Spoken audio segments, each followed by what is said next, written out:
welcome to the 50th anniversary of our relationship with the 101st Airborne Division.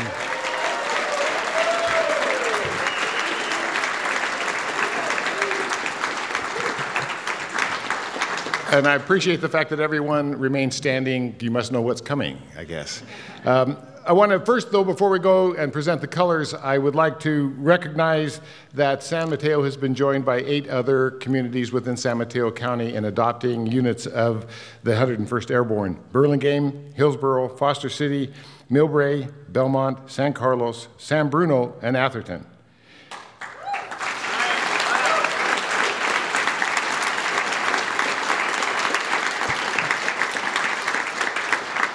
I'd also like us to welcome all the active duty soldiers who are here from Fort Campbell, Kentucky.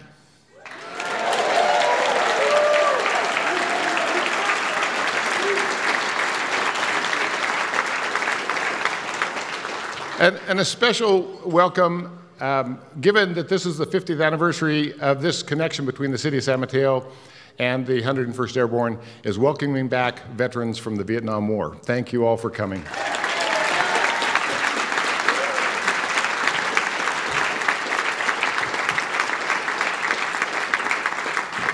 At this point, we'll ask the colors to be presented by the 1st Brigade, 101st Airborne Color Guard. And then after that, if you'd remain standing, we'll have a song from our great Highland bagpipe and Brian Mulver. Okay, the colors, please.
Thank you all. If you'd please be seated. It is now my pleasure to welcome up Major Matthew Atkins, the Brigade Chaplain of the 101st Airborne 1st Brigade, for the invocation. Thank you. What a great evening. I invite you to pray with me. Just remain seated where you are. Father in heaven, we stand in your presence tonight as truly grateful people. How incomprehensible is the grace of God that reaches down to us and makes everyone in this room one family through the decades, across generations. It's a grace that negates the distance between soldier and civilian, that spans the 8,000 miles between California and Vietnam, and now again the 2,000 between this bay and Fort Campbell. And what an incredible privilege it is to be part of such a family whose kindness and generosity we once again experience as limitless. And what a joy to share this history, the story that was born of real pain and deep loss. And even now, tonight, we think of Joe Artavia, who gave up his life for us 50 years ago today.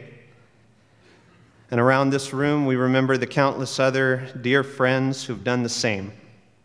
And we can see their faces and hear their laughter, and we're reminded that this good family into which we have been adopted was itself born of sorrow. Father, what a mystery still that so much joy could come from so much loss. And then we remember that this is the mystery of grace, and this is the promise of hope that you will restore all good things. And even that promise was purchased in blood, that of your own Son. And so tonight, while we remember again our sacred story, even while we feel the pangs of grief that come with its retelling, we look around at this incredible family and we are authentically grateful for one another, for this gracious reunion, for the promise that joy, even ultimate joy, will always follow suffering. So bless then this family and this shared meal, the mutual devotion we experience between this community and this brigade that is like nowhere else in the Army or in our nation. And I pray all this tonight in the name of the Father and the Son and the Holy Spirit. Amen.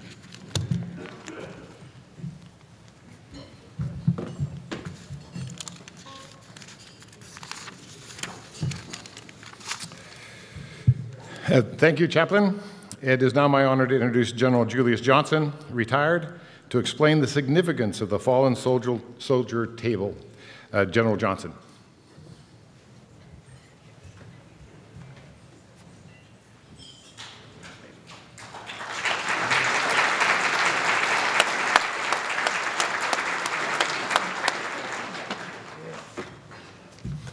Thank you, sir. You're welcome. I appreciate that. Thank God, this is another night when you're proud to be American. And I look out and see you all.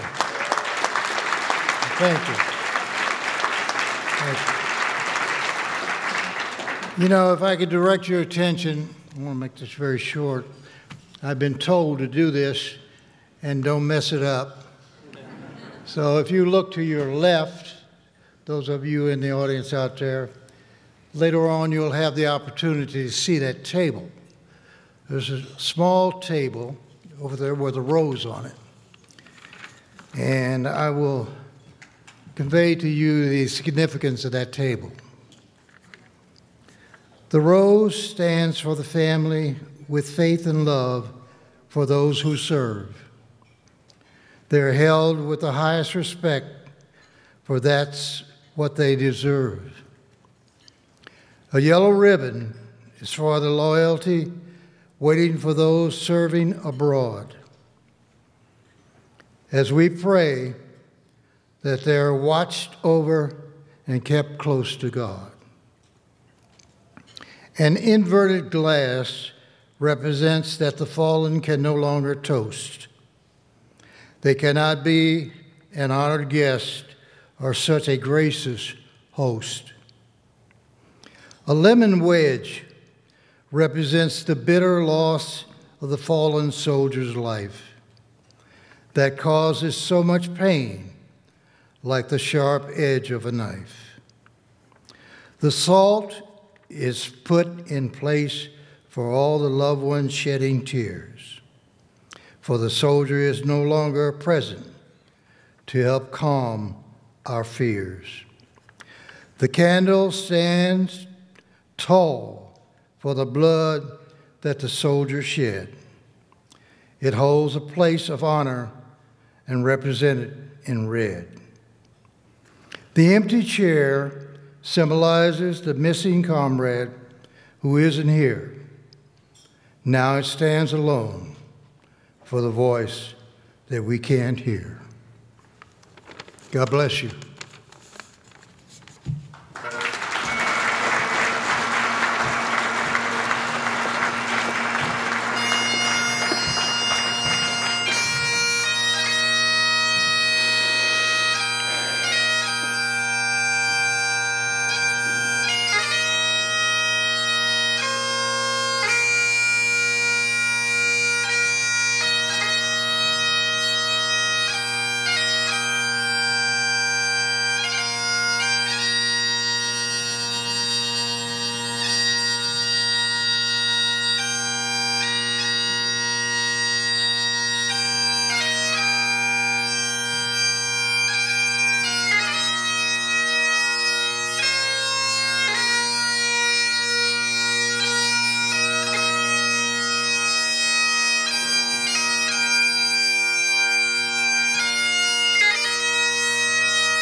Now, if you would assist me in acknowledging two local Gold Star families who are joining us tonight to remember their fallen sons, may I ask the Gold Star families to please rise so we may introduce them.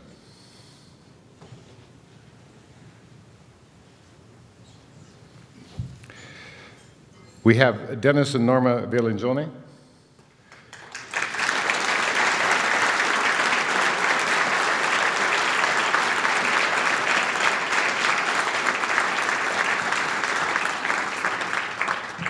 They're from Santa Rosa and the parents of Private First Class Cesar Villagione, 21, killed in action February 1st, 2006 in Baghdad, Iraq.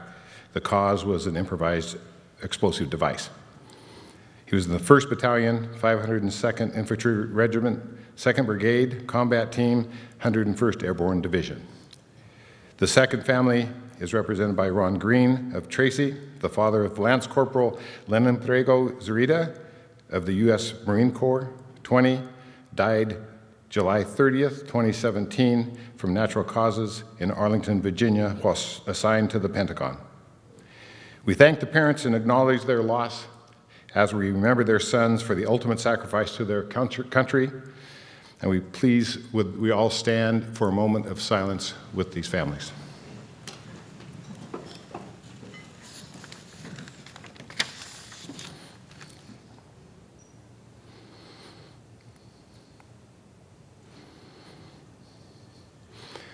Thank you for joining us this evening.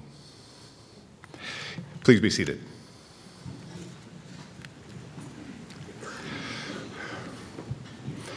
That is primarily the somber part of the evening. So at this point, please enjoy your dinner, and we'll be back with the program right about soon.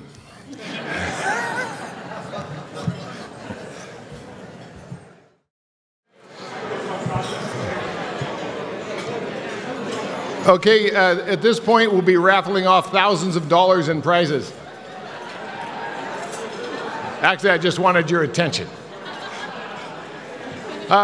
Please don't interrupt your meal. I hope everybody's enjoying their meal. I think this would be a great time to just show our appreciation for the hotel and their staff in terms of their bringing us this meal.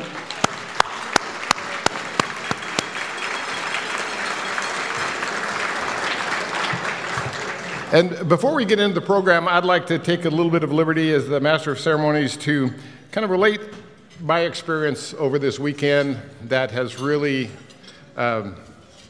solidified my view of just how important this relationship with the 101st Airborne really is to the city, and it's become important to me.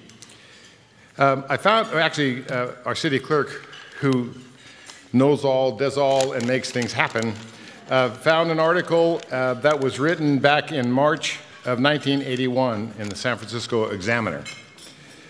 And I just want to share a little bit of what was said because I think the author captured a little bit about this relationship between San Mateo and now the other cities and the 101st Airborne. The article in part says, sometimes the city of San Mateo marches to a delightfully different drum.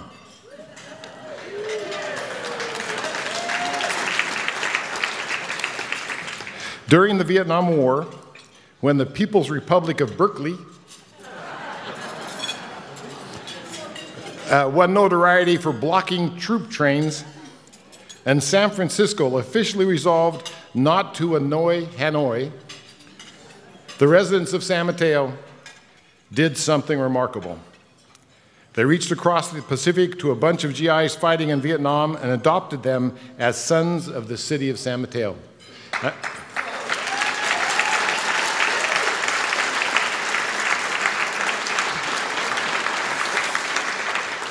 And one of the things that really impressed me this weekend, as this spirit in San Mateo and the importance of this has not been lost. I was talking with the general retired, and I was saying that if you think about it, that commitment was made in 1968. We have elections every 2 years. So you can figure in 50 years how many different council members have served on the council and retained this relationship. That's a remarkable thing. And it's,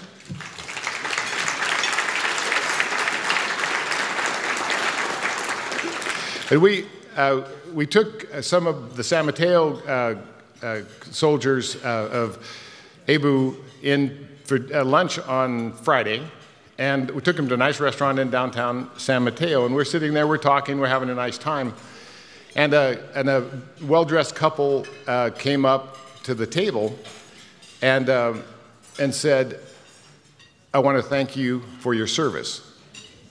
And the husband reached into his pocket and pulled out 2 crisp $100 bills, put them on the table, and said, "I want to help pay for your lunch." And I turned, Joe Goethals was there, Councilmember Joe Goethals was there, and I turned to Joe, who knows everybody? And I said, "Who was that?" And he said, "I don't know." And I think that's the treasure in San Mateo, is that it's not just the people on the city council, it's not just the people who are involved with the activities that we have when we have these celebrations, but it's the community as a whole that values your service. And I was so proud of our community that day that I went back to the office and told everybody. So they've heard this story already.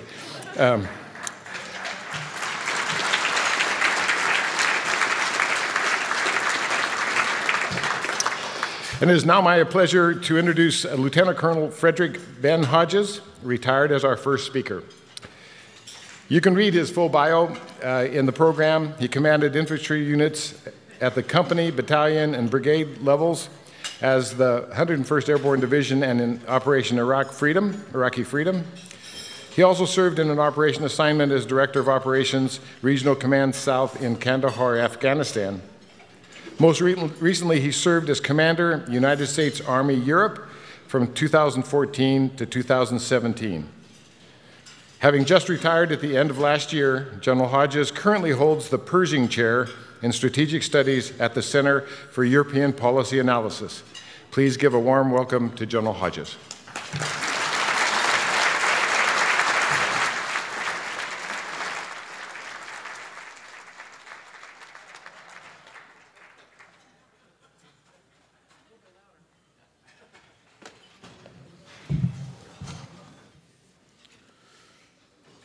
Okay, I noticed that the Command Sergeant Major was not cheering loud enough when I came up here.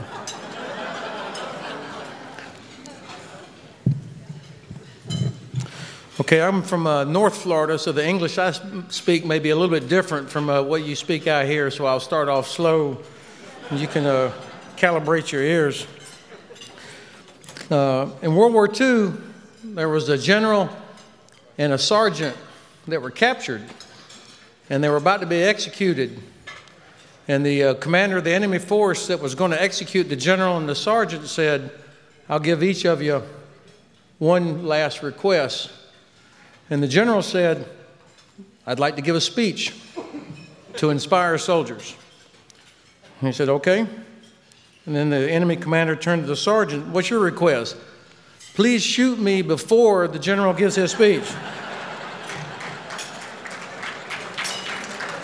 Sorry, we're not going to do that, though, Sergeant Major. I am picking on Sergeant Major Gableman a little bit. Please stand up for just a second. All right, so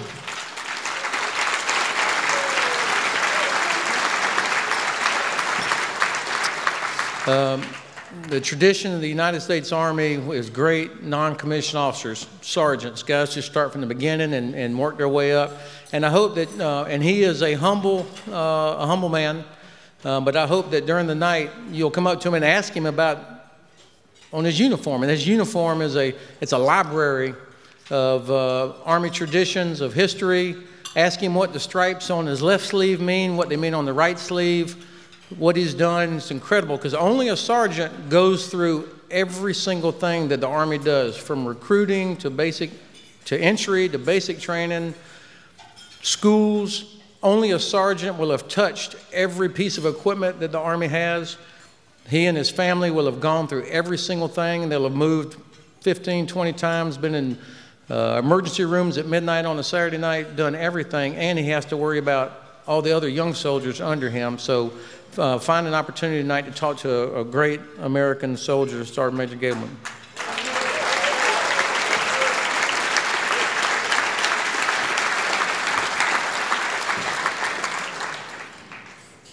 How do you look so young, too, man? I don't know.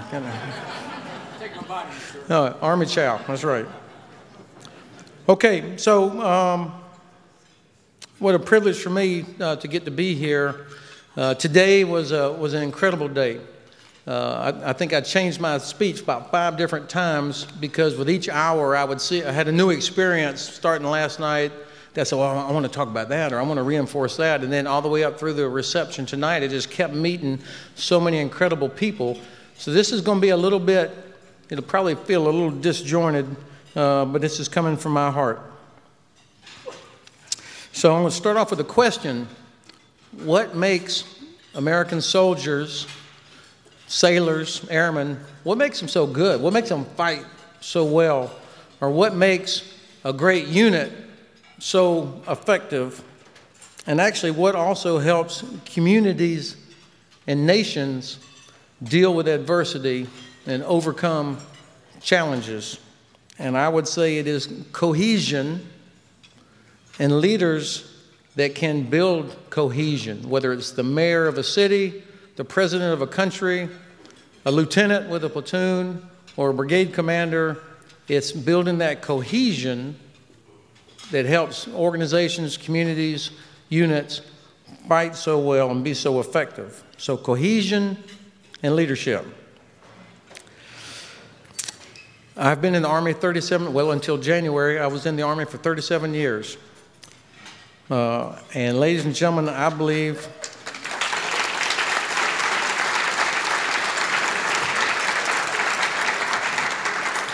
I had no other options, so I stuck around.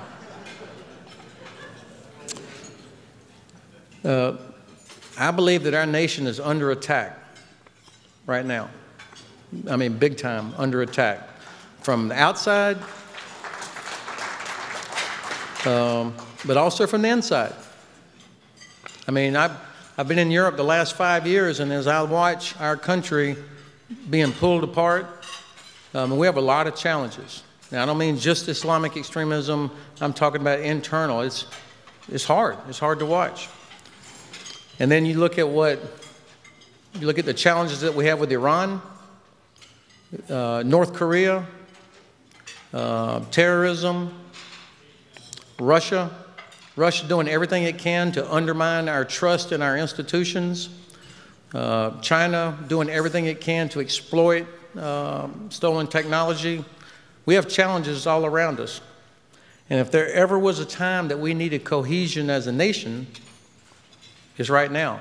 If there ever was a time that we needed leaders to make us cohesive, to lean on each other, it's right now.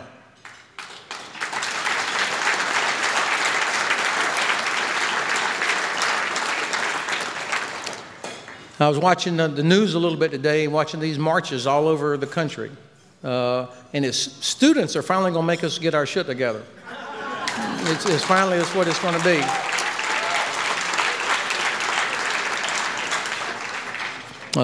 But I will say that what I saw last night at the brewery and what I saw this morning in your amazing community and what I've seen here tonight, this has been like drinking 48 cans of Red Bull. I mean, I have gotten so much energy and positive energy and motivation from what I have seen, examples of cohesion and examples of positive leadership in so many different facets of our great country and of the world's greatest army. And I have seen that, and I want to talk about a couple of those things.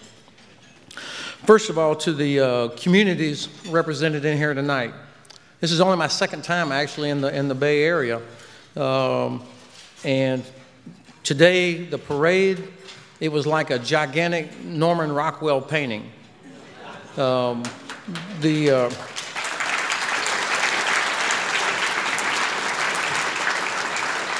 I saw so many different civic organizations. First of all, I knew it was going to be good because anything that Linda Patterson touches is going to turn out well anyhow.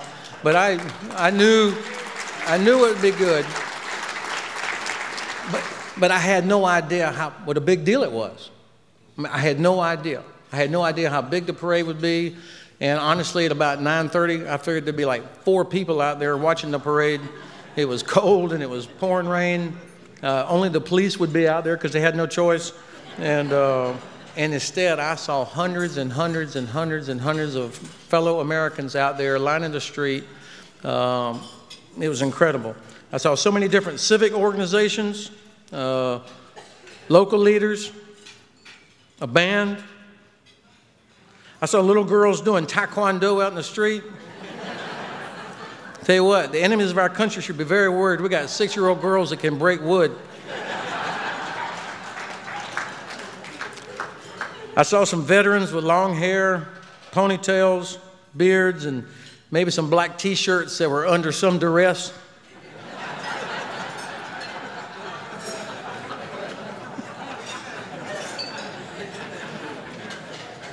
I saw our fellow citizens, parents with their kids on their shoulder and grandparents with kids in strollers, all waving American flags.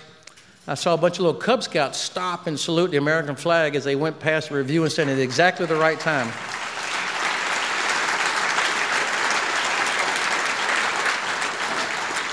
Saw a recycling truck. Only in California we'd have a recycling truck in the parade. And one of the most popular march units was the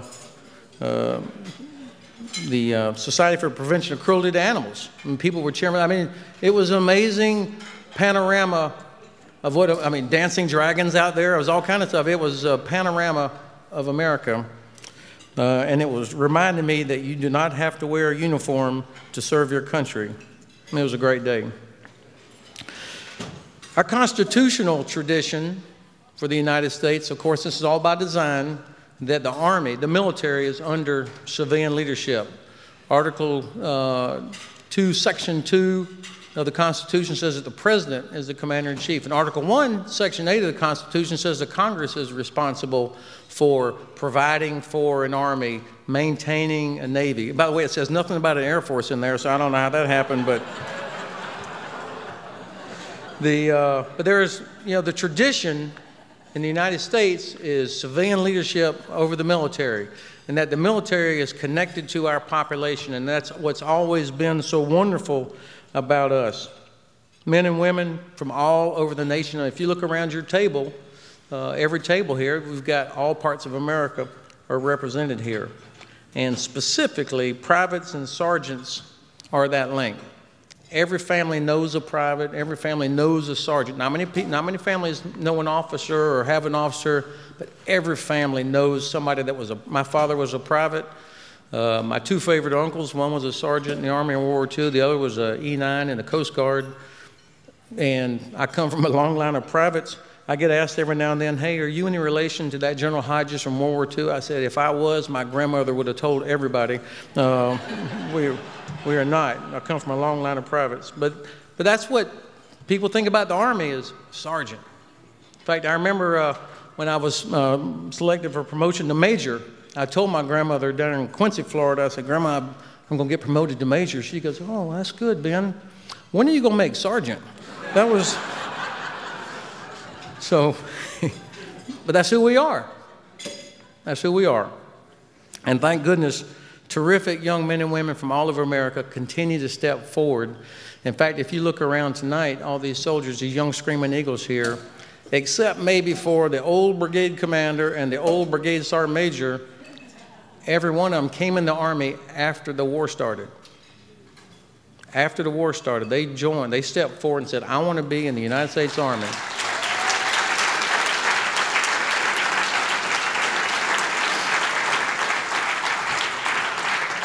I think that says something about their family, about their hometown, about their community, and obviously about them. Now, the National Defense Strategy that was just released by Secretary Mattis, Secretary of Defense, two things I want to highlight about that National Defense Strategy.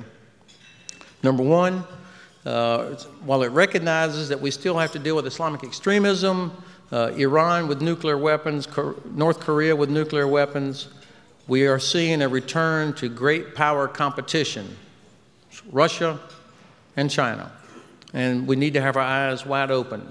Russia has never lived up to anything it ever signed, not in 400 years, unless there was a strong forcing function, a protocol to make sure that they lived up to it. So Russia's a great country, great history, incredibly talented people. We need Russia to be part of the responsible community of nations, but we need to be clear about what it is they're doing, and they're doing everything they can to undermine our great alliance, NATO, the most successful alliance in the history of the world. They're doing everything they can to cause you to not trust your own electoral system.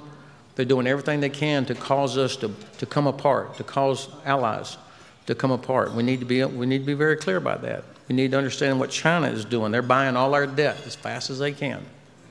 So there's a lot of ways to influence what happens to us other than just ships, planes, and soldiers. So we need to be real about that. And so fortunately, Secretary Mattis's national security strategy addresses that.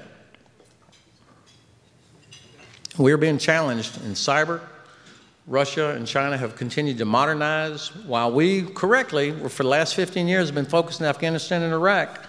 Those nations continue to modernize on electronic warfare, long-range missile systems. So we need to be clear that the United States is not guaranteed dominance over the potential enemies of our country in anything. So you need great women to continue to step forward. We need our political leaders to continue to invest in what's necessary. Deterrence is very expensive, but it's a penny on the dollar compared to failed deterrence if we end up ever involved in a war with North Korea, China, or Russia.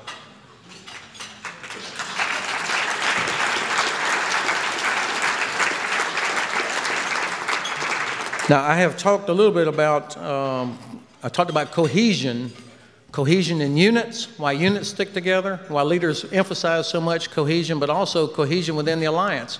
And Russia is coming after that. Russia cannot stand the fact that NATO, the nations have stuck together all these years, and that we have avoided a war because of a strong alliance. And so they're doing everything they can to undermine that. And I will tell you, if we've never needed allies more than we need them today. And it's not helpful when we have senior leaders, political leaders, pounding on allies instead of bringing everybody together. We need our allies in Europe. We need our allies in the Pacific, just like they need us. And I tell you, all of them, they want U.S. leadership so bad. They need U.S. leadership, and it drives them crazy when we're not exactly clear about can they count on the United States when we're not involved, whether it's the Pacific or Europe. They do not understand. They may criticize policy, but they love the United States. I spend most of my time these days in Europe, in Germany specifically, and I hear this from Germans all the time. From about the age of 35 and above, they talk about this ideal that is the United States. And they think of California as the ideal. Respect for environment, respect for civil liberties, innovation, creativity.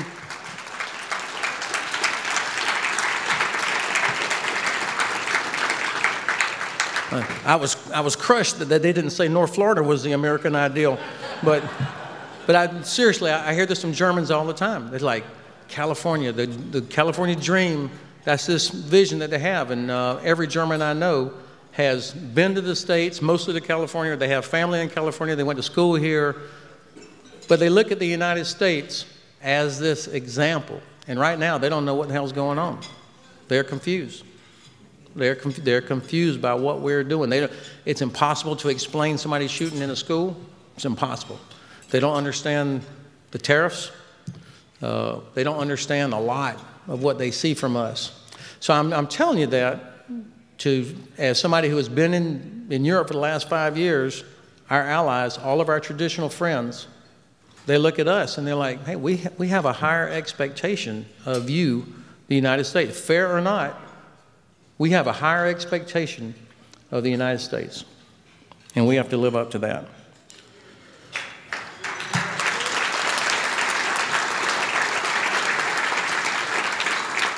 So back to my question about why do soldiers fight? What makes soldiers fight? It's not because we have a policy about something like that. Soldiers will fight, whether they're somebody that was in ABU 50 years ago or whether they're in ABU today. They will fight because of who's with them. They'll fight with the soldier that's with them. They fight for their friend, their comrade, their teammate. Just like a great firefighting crew. They'll go into a building because they know one of their friends is in there, or a police unit because they know that one of their partners is in there. That's why units fight. It's this cohesion, how important it is. And so I have gotten super motivated last night and today as I see soldiers, men who were together 50 years ago. In fact, most of our Vietnam veterans, of course, were on individual rotations. So that actually means that all the Abel guys in here, this is not scientific, but I'm going to bet that most of you knew each other less than 6 months together in Vietnam because you were all individuals. And yet here, 50 years later, you're still together. That cohesion that comes from that bond.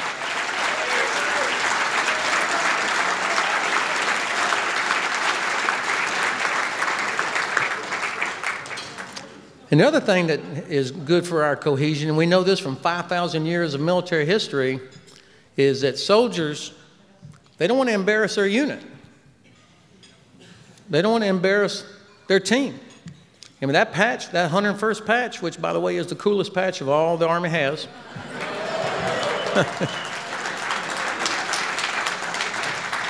They don't want to embarrass that.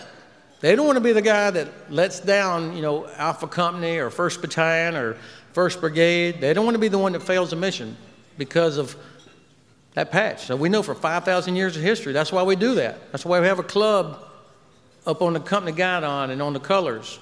That symbol, that's why they had that club on the side of their helmet. People, they don't want to fail that. That cohesion is important. And I know that when I showed up at Fort Campbell the first time in 1985, I thought, man, those Vietnam guys, that was unbelievable. I want to be like that. I don't want one of those old guys coming in saying, hey, you know, you're screwing up. I never wanted to fail what you did. And 1st Brigade of the 101st had the longest continuous time in Vietnam of any unit in the Army.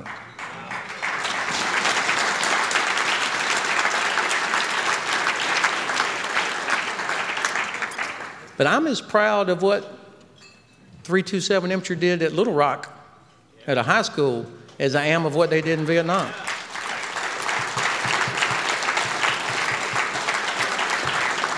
Now, if you think about when the president had to send American soldiers to an American high school to protect school children, that he knew that he could count on Screaming Eagles that would have the discipline. I mean, the worst possible situation for an American soldier is to have to confront American citizens. There's nothing worse. I mean, I've already mentioned the Constitution. We hate that. So the president knew he could count on soldiers from the 101st to go into a terrible situation, and they would be disciplined, and they would do their mission. And I'm not naive about, you know, every young soldier that was in the 101st in the 60s, you know, they weren't exactly all Renaissance men at the time. But they were disciplined soldiers, and the president knew he could count on the 101st just the way he has ever since World War II. Now, I'm going to close with just 2 very short stories so that to illustrate what the world thinks of the United States and what the world thinks of American soldiers. Today, we have about 250 soldiers in western Ukraine near the city of Lviv. It's a training area there, and we're helping to train Ukrainians as they fight against Russian-led separatists in eastern Ukraine. And in fact, California is the state partner for Ukraine, and California National Guard was most recently in Ukraine on this training mission. But I was there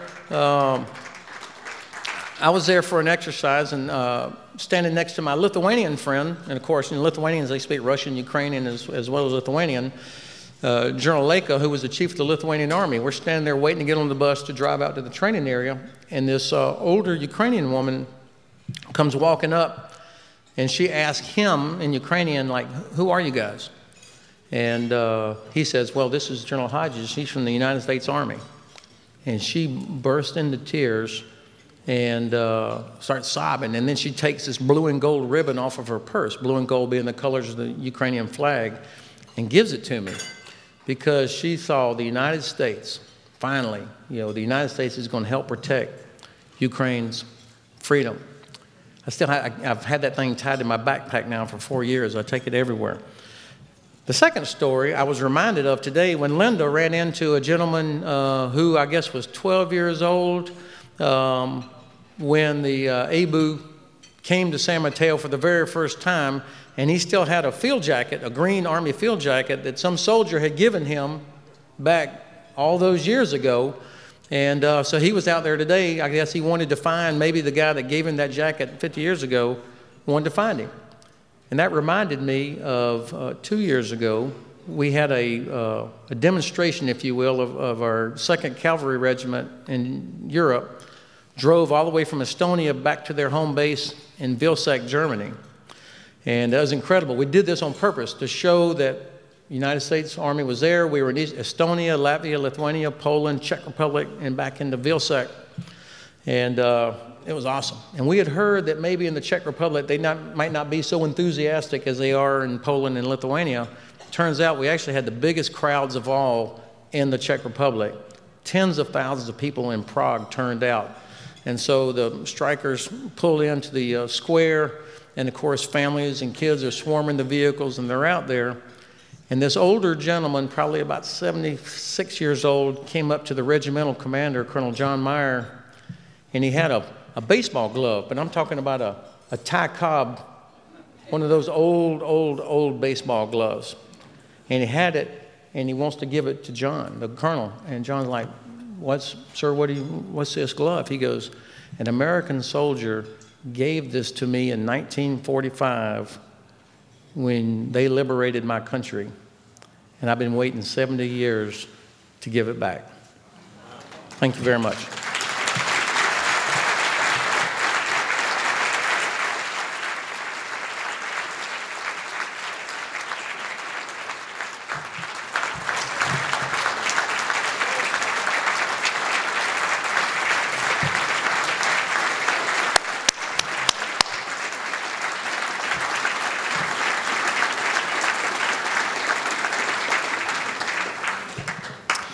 Thank you, General Hodges. The general's out here, and we were talking at the table. He came out here even though he has to be back in Europe, I think, in a couple of days. So he's got a flight back to Washington, D.C. and a flight back to Europe, but he wouldn't miss this event. So thank you very much for coming.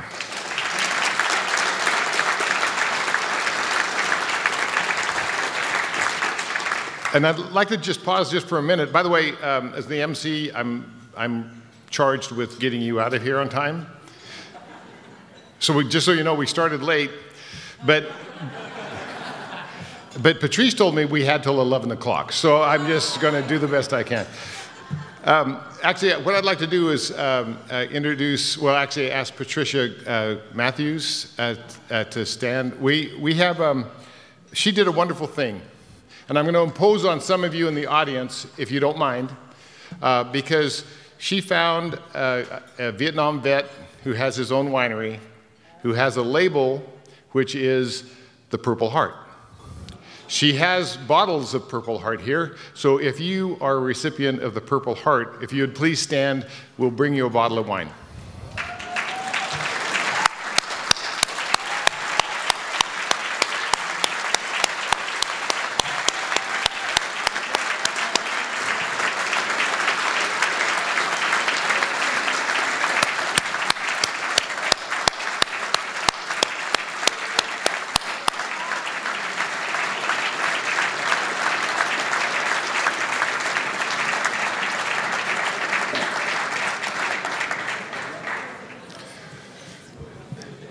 I'm not sure the logistics of making this happen, but I think it'll all work out.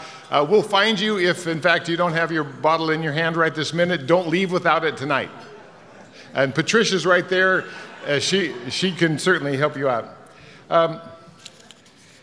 The next thing on the agenda, I really have to give a little bit of a warning about.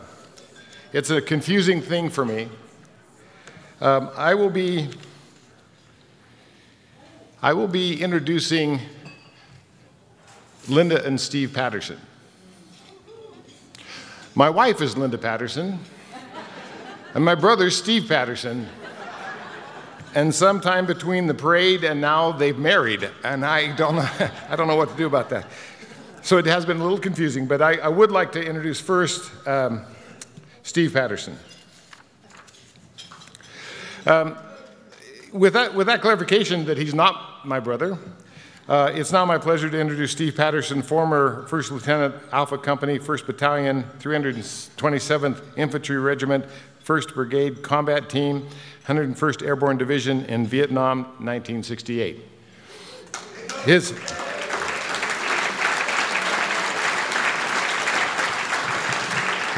And I was told once I said all of that, that it could become Abel, right?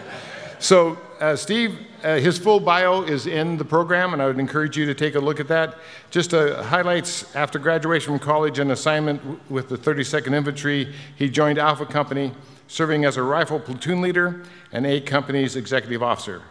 In addition to his military awards, he was inducted as a distinguished member of the 327th Infantry Regiment in 2013. Please welcome Steve Patterson.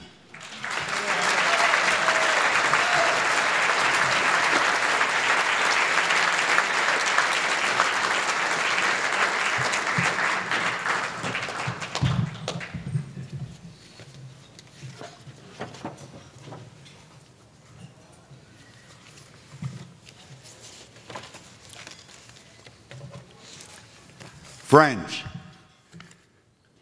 troopers of the 1st Brigade, honor and country. You know, this is probably the 3rd or 4th time I've been up here in the last 40 years. So at the 75th, you're going to have to get someone else. How about that? Maybe Derek here or Kevin can fill in. North Platte, Nebraska. Yeah, that's right, North Platte, Nebraska. As troops were being transported during World War II for eventual assignment in the Pacific Theater of War, the people of North Platte opened their hearts. In those days, North Platte was a hub for the Union Pacific Railroad. Those heartland people, some 12,000 of them, would shower the troops being transported with sandwiches, cakes, and other goodies. They did this for just over 3.5 years. Had that war gone on longer, they would have been there. That said, there is one city, San Mateo, who has extended their hearts for over 50 years. What San Mateo has done for we Abels, to be sure, is singularly unique in American history. Beyond the goodies are the letters and a lasting relationship. This is evidenced by what we see here this evening. Present are our men who in 1968 were teenagers, now they're grandfathers. Our active duty Abels are the legacy of we veterans, and you, San Mateo, you have made a difference to literally thousands upon thousands of Abels through the years. And tremendous relationships have been forged. It is a multi-layered love story. Linda's love of her brother, her love of us, San Mateo, the love between her and her lieutenant, and San Mateo's love of us all. Our legendary company and brigade have been the subject of 10 books with the Vietnam War as the backdrop. An additional book is now being written. The Presidential Unit Citation is the highest award a military unit can receive. Our regiment, the 327th Regiment, because of the battles fought at Dak To and Trung Long, was honored with 2 Presidential Unit Citations. Even more impressive, these battles were fought just 17 days apart. Certainly distinctive in American history. During Desert Storm, our regiment, and specifically Abel, A Company, were at the tip of the spear in the famous and decisive left hook into Iraq.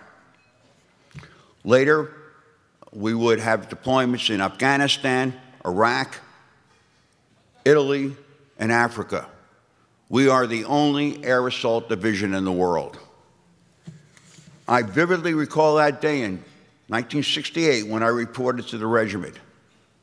A major on the old side, probably well into his 40s, approached me and shared with me that he had been with the division in World War II, and these were the finest soldiers he had ever seen. He ended by saying, "Take care of them," words I've never forgotten. In my opinion, no unit demanded more of their men than we did.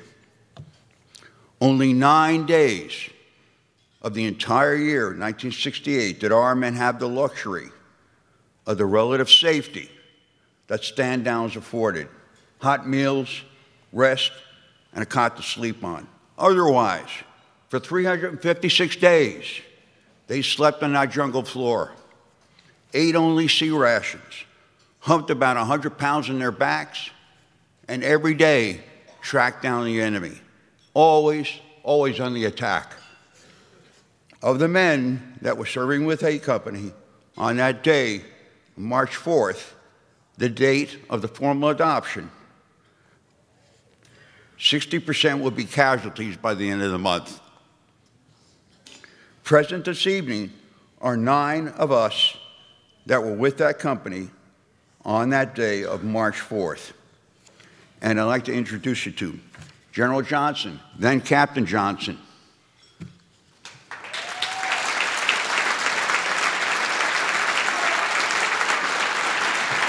Rick Smith, where are you, Rick? Rick. Doc Tay, where are you, Doc? Doc, where are you? There you are. Don Bersh. Don? Don Bersh? Bill Whitmore. Where are you, Bill? Bob Slavic. Where are you, Bob? Bob Slavic. Don Cifuentes. Dennis Bustos, where are you? Dennis? Okay, so between the 9 of us,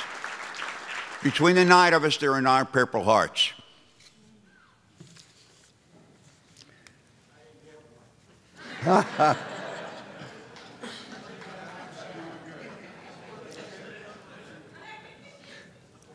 All Abel veterans, please stand. Where are you?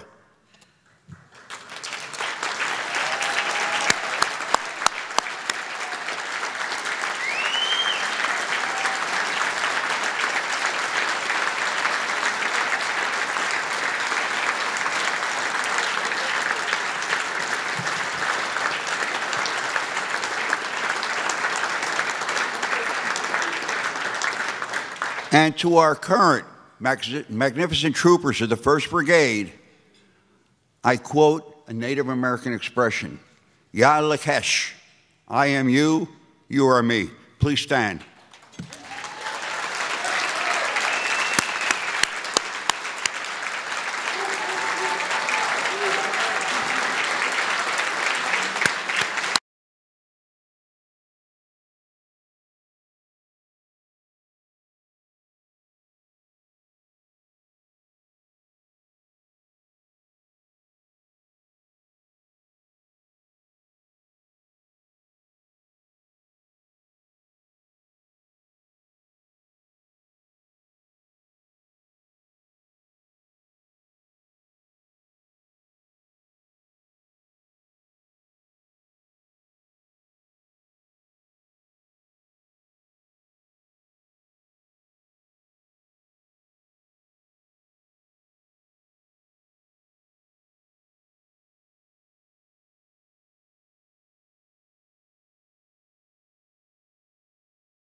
clouds that we jumped from. Surely, rumors floated throughout the company, and we knew that dates with Playboy bunnies would be available to us when we came back.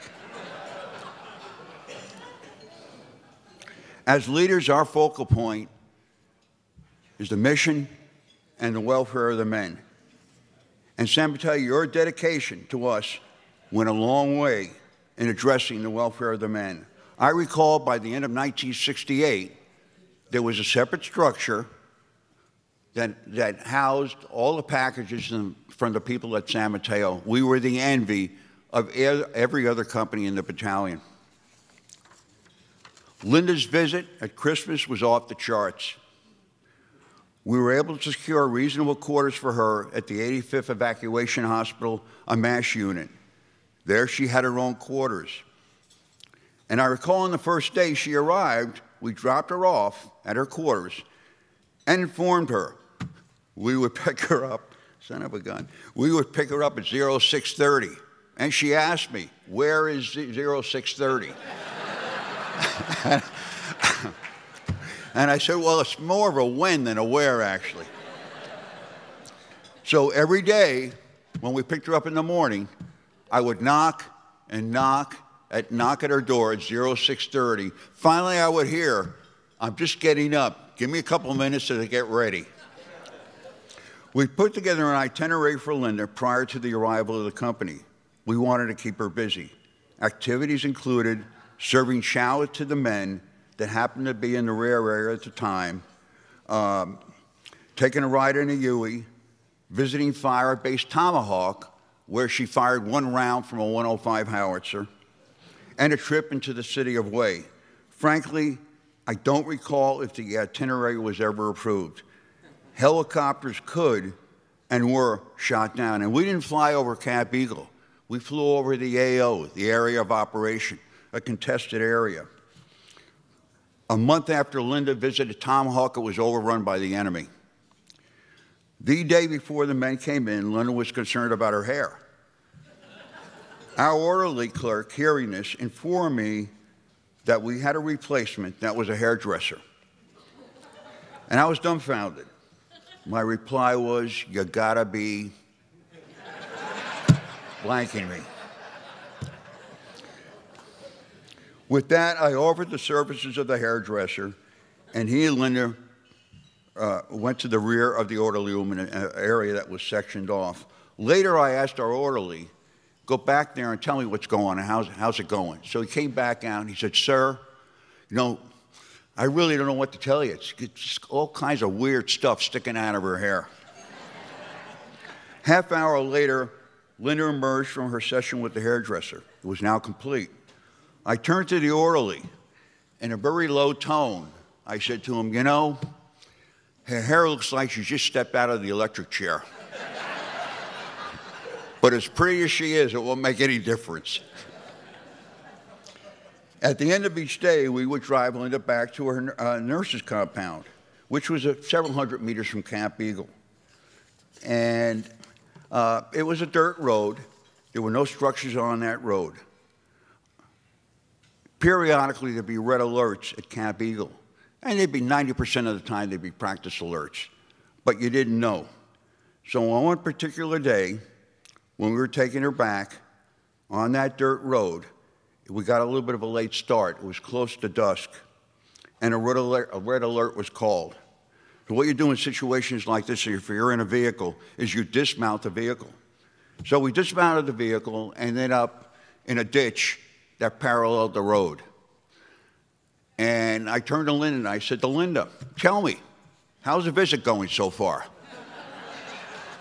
And I expected to hear, geez, are they going to shoot at us? Are they going to kill us?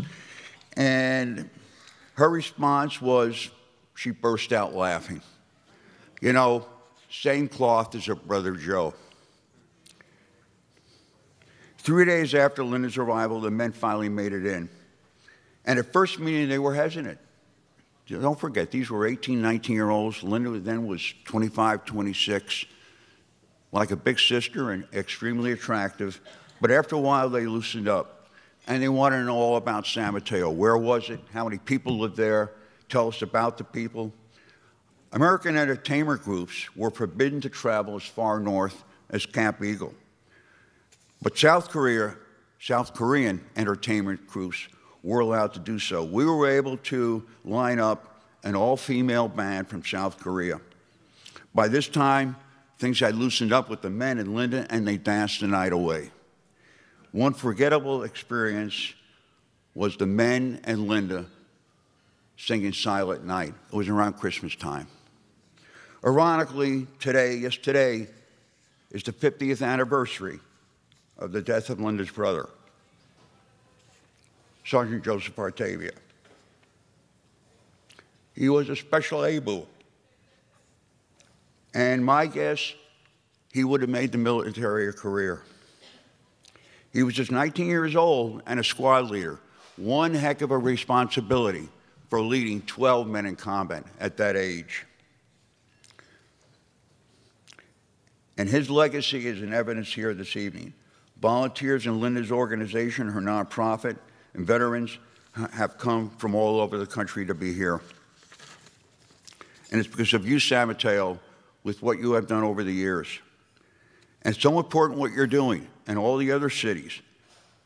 Burlingame, Hillsborough, Millbrae, San Carlos, Foster City, Atherton, San Bruno, and Belmont. It's so important because what we don't want to see is the military becoming a separate class. When that's happened in history, bad things followed. For me personally, the unique opportunity of going to battle with these men is something I've always treasured. It really dwarfs everything else. Some of the truly exceptional combat officers that I served with are present here this evening. General Johnson, then Captain Johnson, thoroughly vetted the adoption, and it was his decision to okay it. Major General Fred Raymond, we as lieutenants reported to the battalion together. Fred led A Company later on in 1969. Hal Whitten was Fred's command. These relationships have been a gift. And our legendary battalion commander, Jerry Ghost Rider Morse.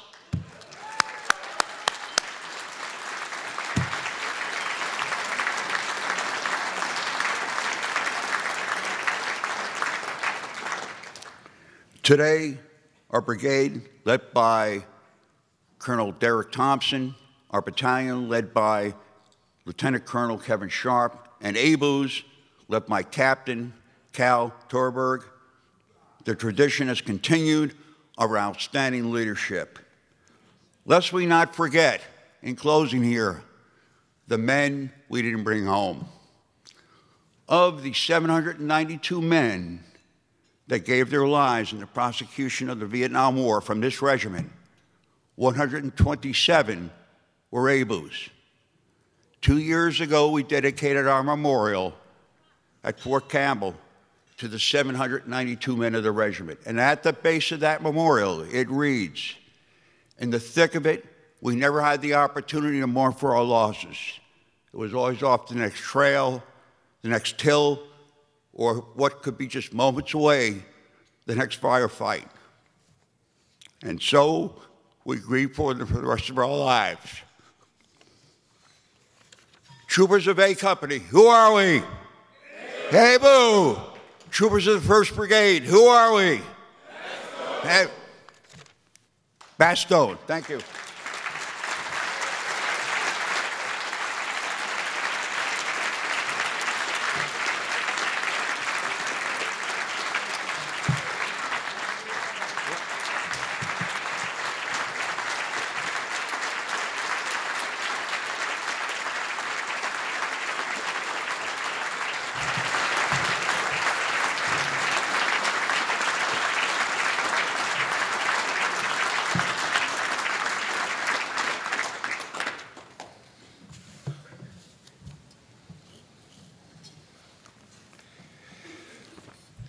Actually, I think George Mullins was just mentioned. If he could stand one more time.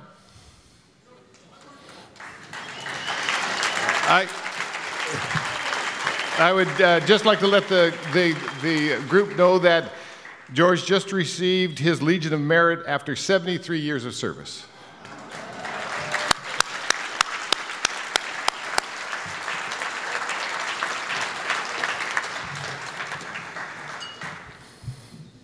It is now my pleasure to introduce the dynamic and persistent champion of the 101st Airborne and our adopted Abel company, demonstrating nearly 50 years of an incredible partnership, Linda Patterson.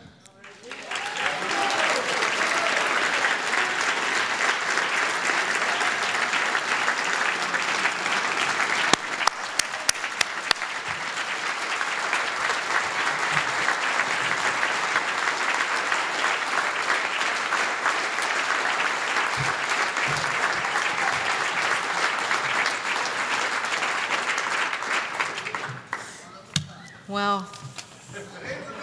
50 years. Wow. Feel like 27 again, really. Looking out here at all of you, and what a fantastic day, what a fantastic weekend. Thanks, Patrice. She's a sweetheart. She's a marvelous woman. She's a Wonder Woman. Ladies and gentlemen, good evening.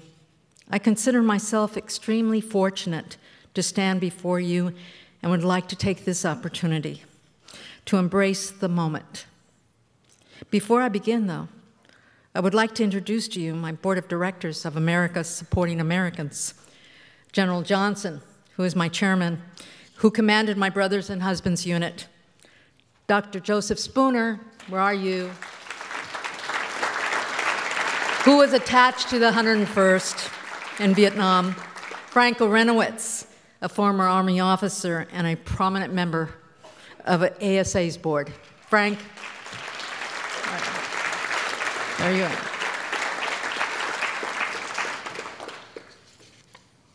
Additionally, I want to extend a warm greeting to all of our ASA city liaison leaders. Will you all stand, please, that are representing the cities of this great peninsula who have adopted our units, if you're here this evening.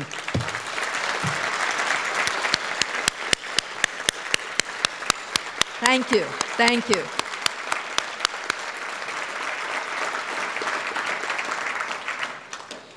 These outstanding patriots serve as a link between America and America's military. You have all contributed to strengthening a relationship that was unforgivably shaken during the Vietnam War. Please look around and understand that we, a cross-section of American patriots, elected leaders, and military leaders, are gathered because of a young sergeant's request to bring America and Americans' military together. I stood here not more than 6 years ago in 2012, asking you all, where do I begin sharing our incredible story during the 40-year anniversary of the homecoming we celebrated in 1972? History will say it was the only homecoming which lasted 3 days for our returning Vietnam vets. Some of you today who attend this have attended that memorable occasion, know our story, and you've heard it over and over again. And I ask myself, how can I tell it any differently? For me, I can only begin with a young 19-year-old paratrooper's name, and he was, as you all know, my kid brother, Joe Arcavia. If you bear with me, I'm going to take you back to 1968. He was only 17. A war was being fought, and he remembered the words of President John F. Kennedy, "Ask not what your country can do for you, but what you can do for your country." With Joe's persistence, she reluctantly signed those papers. I was clueless about the Vietnam War and where he was headed. Joe was always headstrong as a kid, and if he wanted something, nothing prevented him from getting it.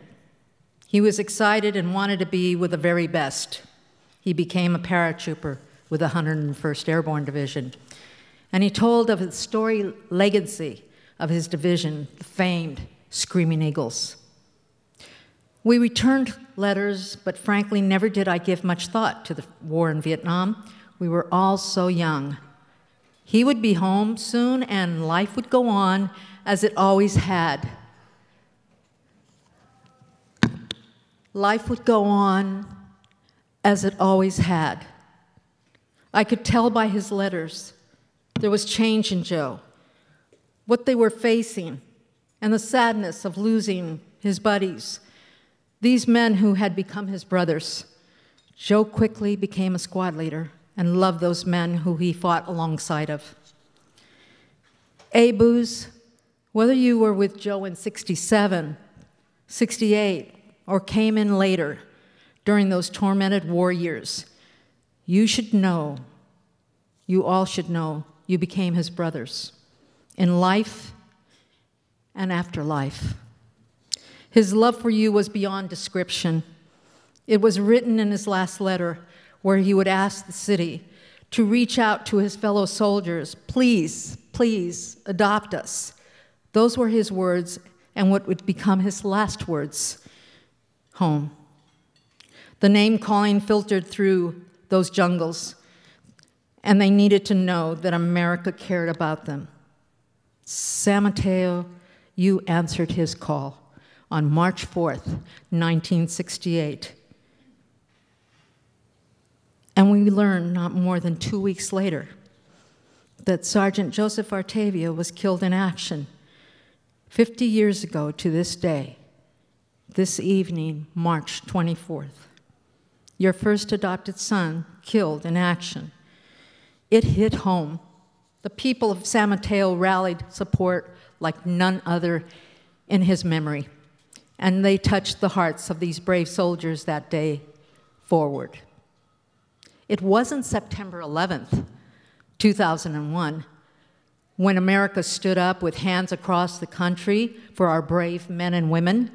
It was March 4th, 1968, when Salmontail stood up, singularly, the only city to do so, hearts reaching out to their newly adopted sons. These men who are here this evening remember that day and the days they faced, losing so many brothers. They also remember what most of their fellow Vietnam veterans faced when they came home. There was no city of Salmontail for them, no city in America who would make a promise like Salmontail had. The promise, when the war is over, we will give you a homecoming you will never forget. Those were the Fire Chief Noe Chataloop's words as they rotated home. And as Mayor Jack Murray wrote in a Vietnam magazine, Abel had a secret weapon. It was the love of the people of Salmontail who opened their hearts through letters and care packages, but it was really the written words that made such a difference in their young lives. Their letters reflected their most inner feelings and the unconditional love you gave them. I saw their letters from families with photos, children's notes. They carried those sweet messages, and that brought them home, if only for a few minutes. Joe was right. You raised their morale as high as the clouds. They've always had their brothers in battle who remained closest to their hearts and realized they would always have this city's heart as you knew you had theirs. Abus, through the years, you kept that little nickel-plated medallion I gave you in Vietnam on Christmas, our gift, which I've always felt blessed to have personally delivered. Salmontail, I would be remiss not to tell you of how many cities your own deeds have been the role model, and America supporting Americans for 50 years as you used the blueprint to enlist over 100 cities, youth groups, lacrosse teams from across the country to not only adopt units in our 1st Brigade, but to also include all branches of our military. At the epicenter of these are the cities here on this peninsula. To the brave troopers of this brigade, Bastogne, Colonel Thompson, we are honored to have your presence this evening commanding this outstanding brigade. You, sir, your officers and soldiers make us all so very, very proud. And we hope you will always look upon us as your home away from home. The countless deployments your troops have faced, the long separations from their families, for some not even seeing the birth of their children, the sacrifices, the courage, the victories are this brigade's proud heritage. Your men march forward, carrying on our proud history and making your own. We are in awe of Bastogne. We have cities here this evening who stand to support you wherever your dangerous missions may take you. Always remember this. Wherever your mission takes you, we will always be your spiritual shield. You must be our saber. Protect us, defend us, love us as we love you, for we are bound together forever. And to my Abel brothers, I love you beyond the highest of clouds. Keep me in your heart as you always have been in mine. And to Salmontail, you are the best part of America. Above the rest, Bastogne. Thank you.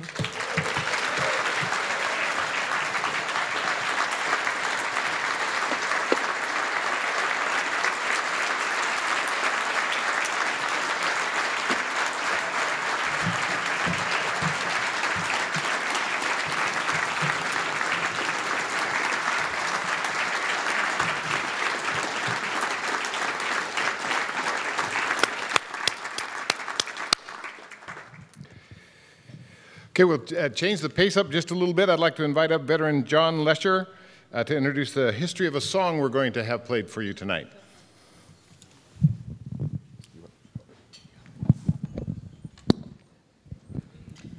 Let me tell you a story. You know about the story of Linda and Joe by now, and if you don't, you're in the wrong damn room. I was privileged enough to attend a session in Avon Lake, Ohio. Avon Lake, Ohio is about 40 clicks west of Cleveland, LeBron James town.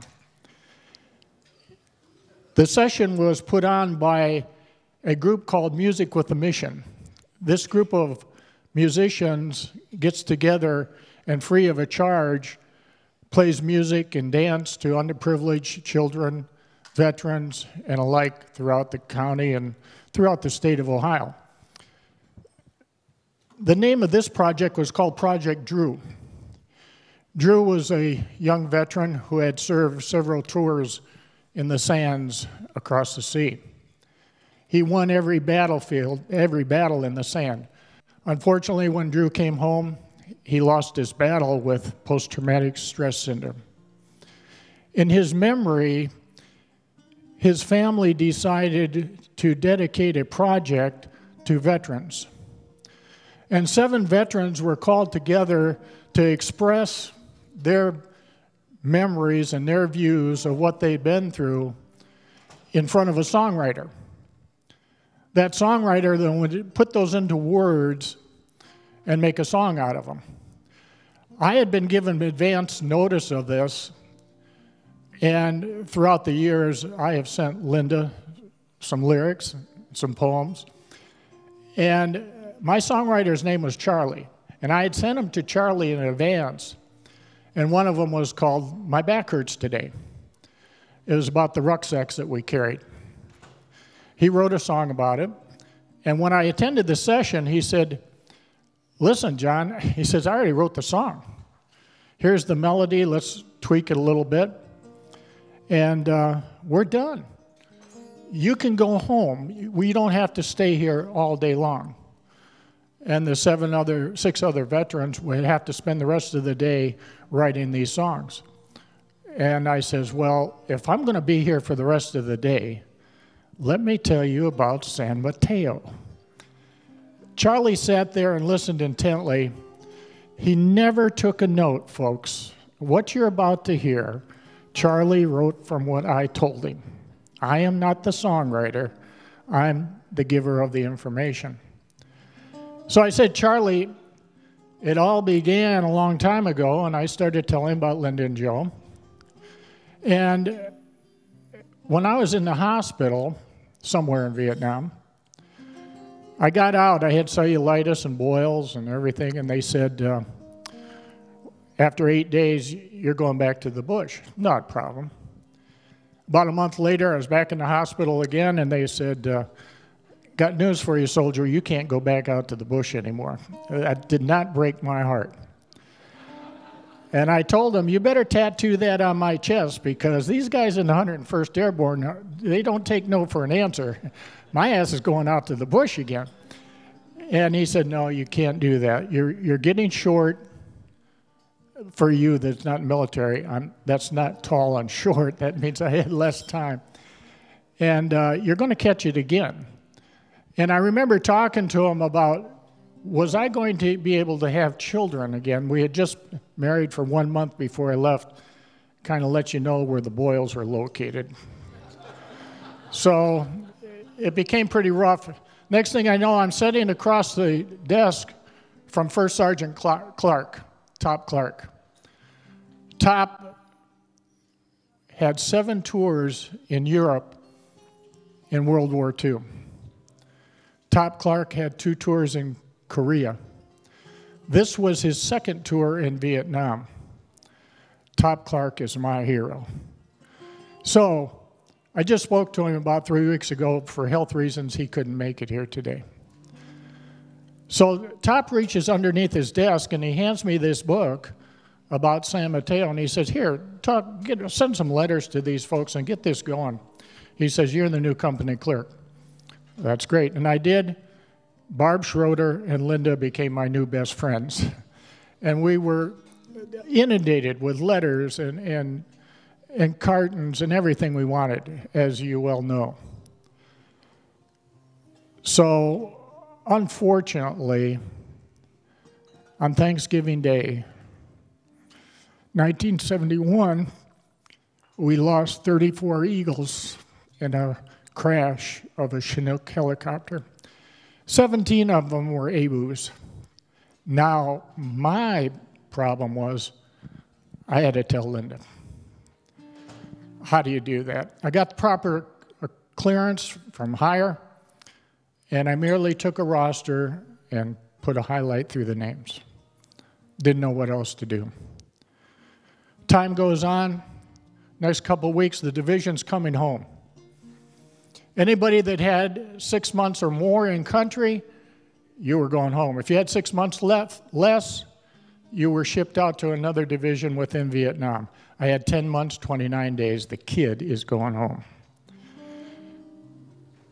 So I got a letter probably a week later from Linda and Barb and said, Dear Dutch, I want to let you know, 101st coming home, we're going to bring Alpha Company home separate, all by themselves, to San Mateo, California. So, like any good clerk, I give this to Top. Top is very skeptical. He's been around. He says, hey, you can't do this. You don't take one little piece of a pie like this in the Army and say, yeah, you're going back to this place in San Mateo. He says, hold on to that letter. And I did. And a couple weeks later, I got another letter. Dear Dutch, from Linda, and said, I hope you don't think we were kidding. We've contacted General Westmoreland, the governor, the Pentagon, and the White House. I said, Top, you better look at this letter. These ladies mean business. Handed it to him. The next thing I know, we're on the general's helipad marching, dress right dress.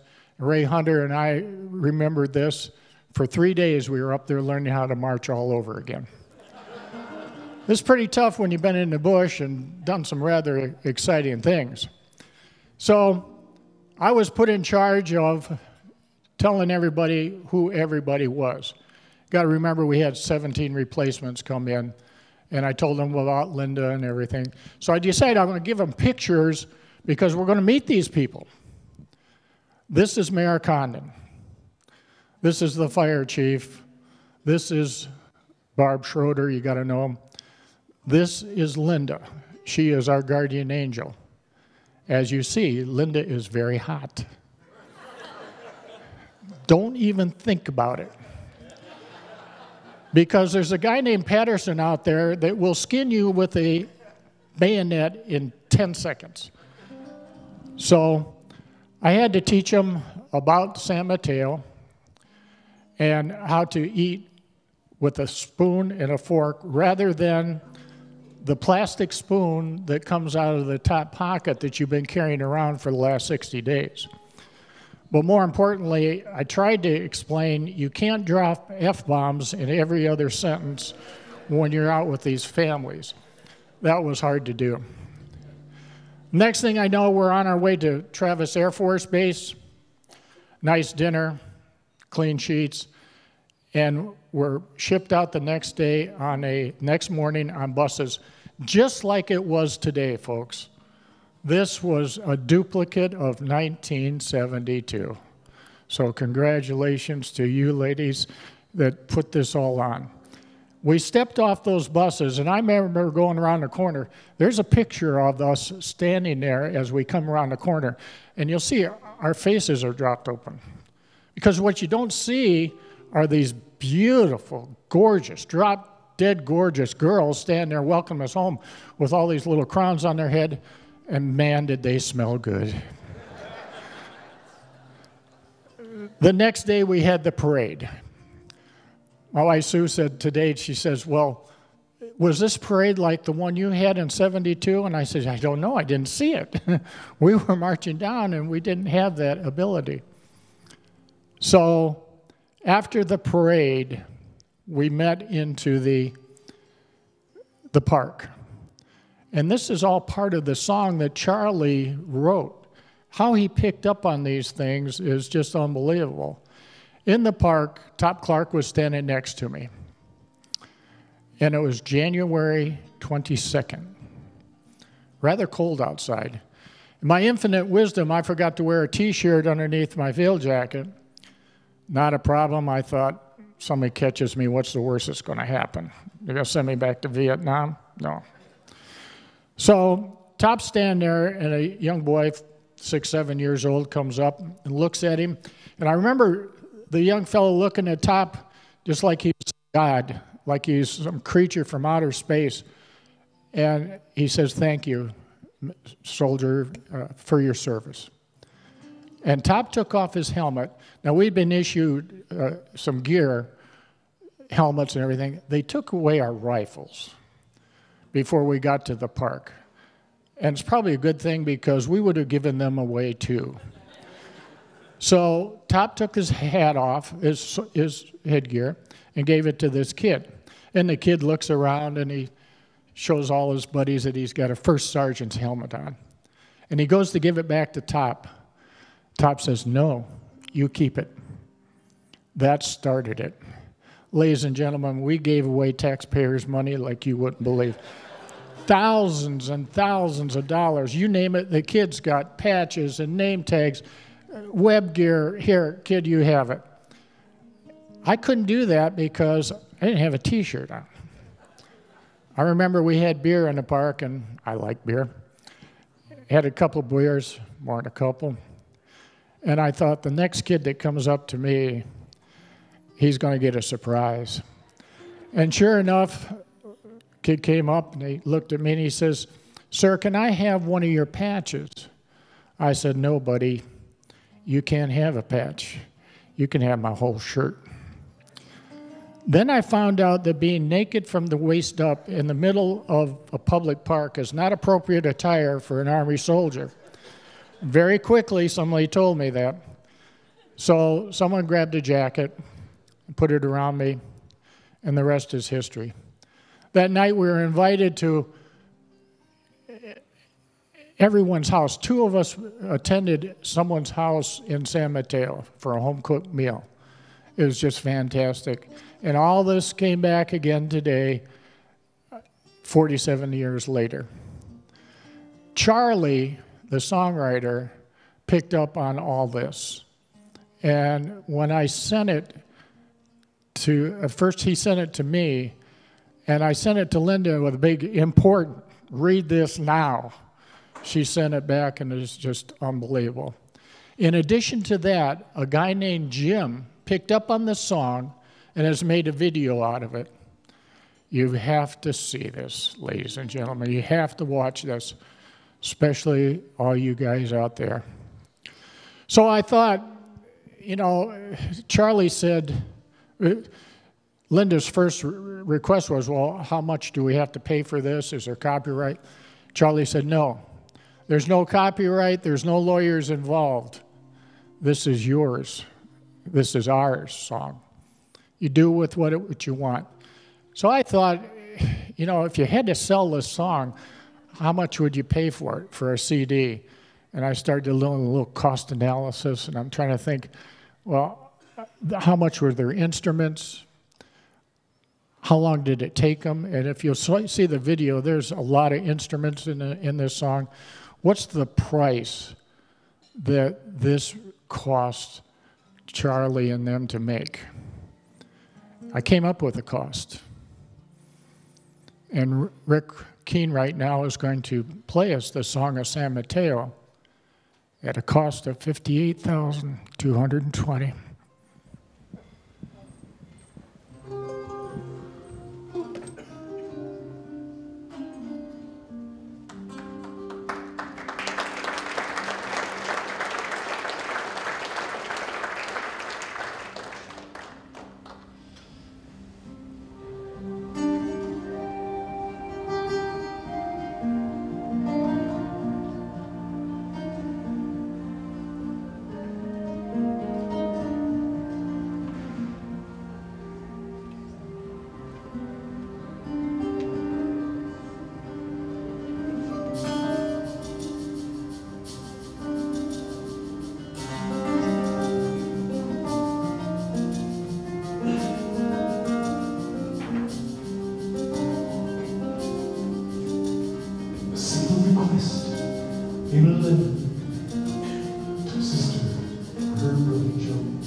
of San Mateo, remember, more kindness at home.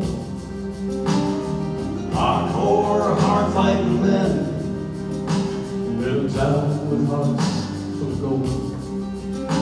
Not seeking glory, just hunger, and the vision of coming home.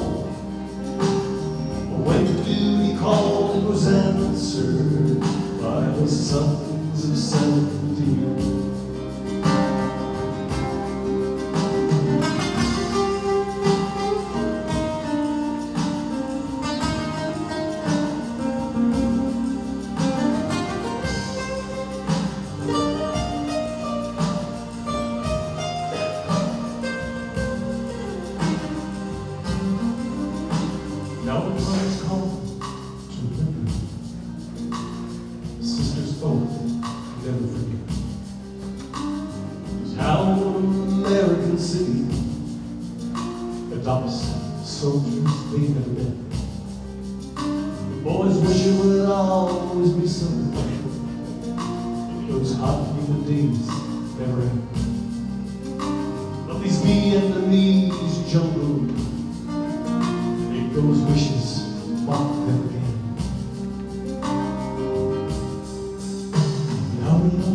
Thank you, Rick.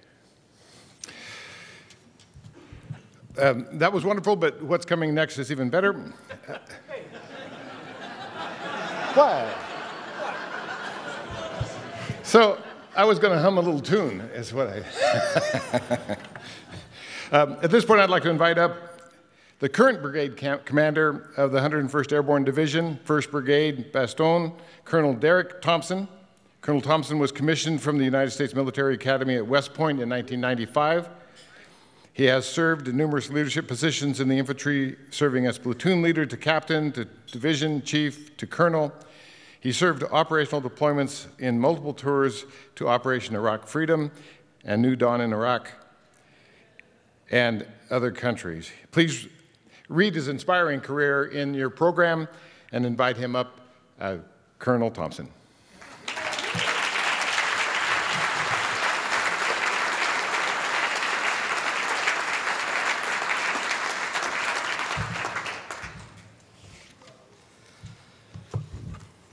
Thank you for that. 1968 was a tough year for our great nation. There were several shifts at work on our society, and they seem to have collided that year. More than 100 years after the Civil War, we were finally changing the idea of what racial equality really meant, and not everyone was on board with that still. The Soviet threat loomed on the horizon as thermonuclear war remained a real possibility. And in a far-off land, the U.S. was committed to a war that had become unpopular with the folks back home. A war that was different than any other before it, as the images and horrors of battle for the first time were brought into everyone's living room on a nightly basis. Unfortunately, some in America had a difficult time separating the policymaker from the fighting soldier, and it caused the vocal opposition to grow in volume and intensity. But in the middle of that strife back home, one voice rose above them all. Linda Patterson loved her brother, and his mates were her mates. His brothers in arms were her brothers. And when Joe Artavia came up with the idea of raising his soldiers' morale through letters and packages, she decided to do something about it. It would have been so easy to look at the tensions in the protests and say, gosh, I'd love to help, but there's just not much I can do. But that's not Linda. She could have enlisted the help of a few people and written a few letters, but she knew that would not satisfy the vision she had in her head. Instead, in the midst of some pretty serious social dissension and public opposition to the Vietnam War and to those who fought in it, she took her case to City Hall to propose that the city of San Mateo adopt this company in Vietnam with the strange nickname Abel. According to Billy Robbins in his book, American Brothers United, he states, quote, during her talk before the city council, she received some "my give a damn is broken" reactions from the council, some negative feedback from a loudmouth protester in the audience, yet small bumps in the road didn't faze Linda's determination, end quote. On March 4th, 1968, the city of San Mateo adopted Abel Company, 1st Battalion, 327th Infantry Regiment as the Sons of San Mateo, and the rest, as they say, is history. You know, in Vietnam, the Army deployed soldiers differently than we do now. Back then, a unit would deploy and stay there. Individuals would go forward and to replace soldiers whose time was up, but the unit stayed. Today, the unit deploys and redeploys together, to be replaced by another unit. In Vietnam, as stated earlier, the 1st Brigade of the 101st Airborne Division deployed in 1965 and did not return home until 1972. It did earn the distinction of becoming the longest-serving brigade in Vietnam, as General Hodges mentioned earlier. So when we redeployed in 1972 and brought the colors home for the first time in 7 years, home for Abel and for this brigade was San Mateo. The aircraft that flew the troops over the ocean did not go to Fort Campbell, Kentucky. It came to San Mateo. Absolutely.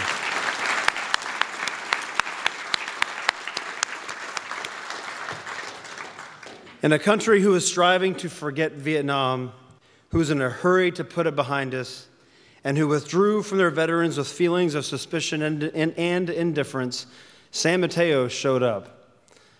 On January 24th, 1972, Abel Company arrived and marched downtown in a welcome home parade. 8,000 people gathered in this town to cheer the 327th and to welcome them home with open arms. The response of this community was overwhelming.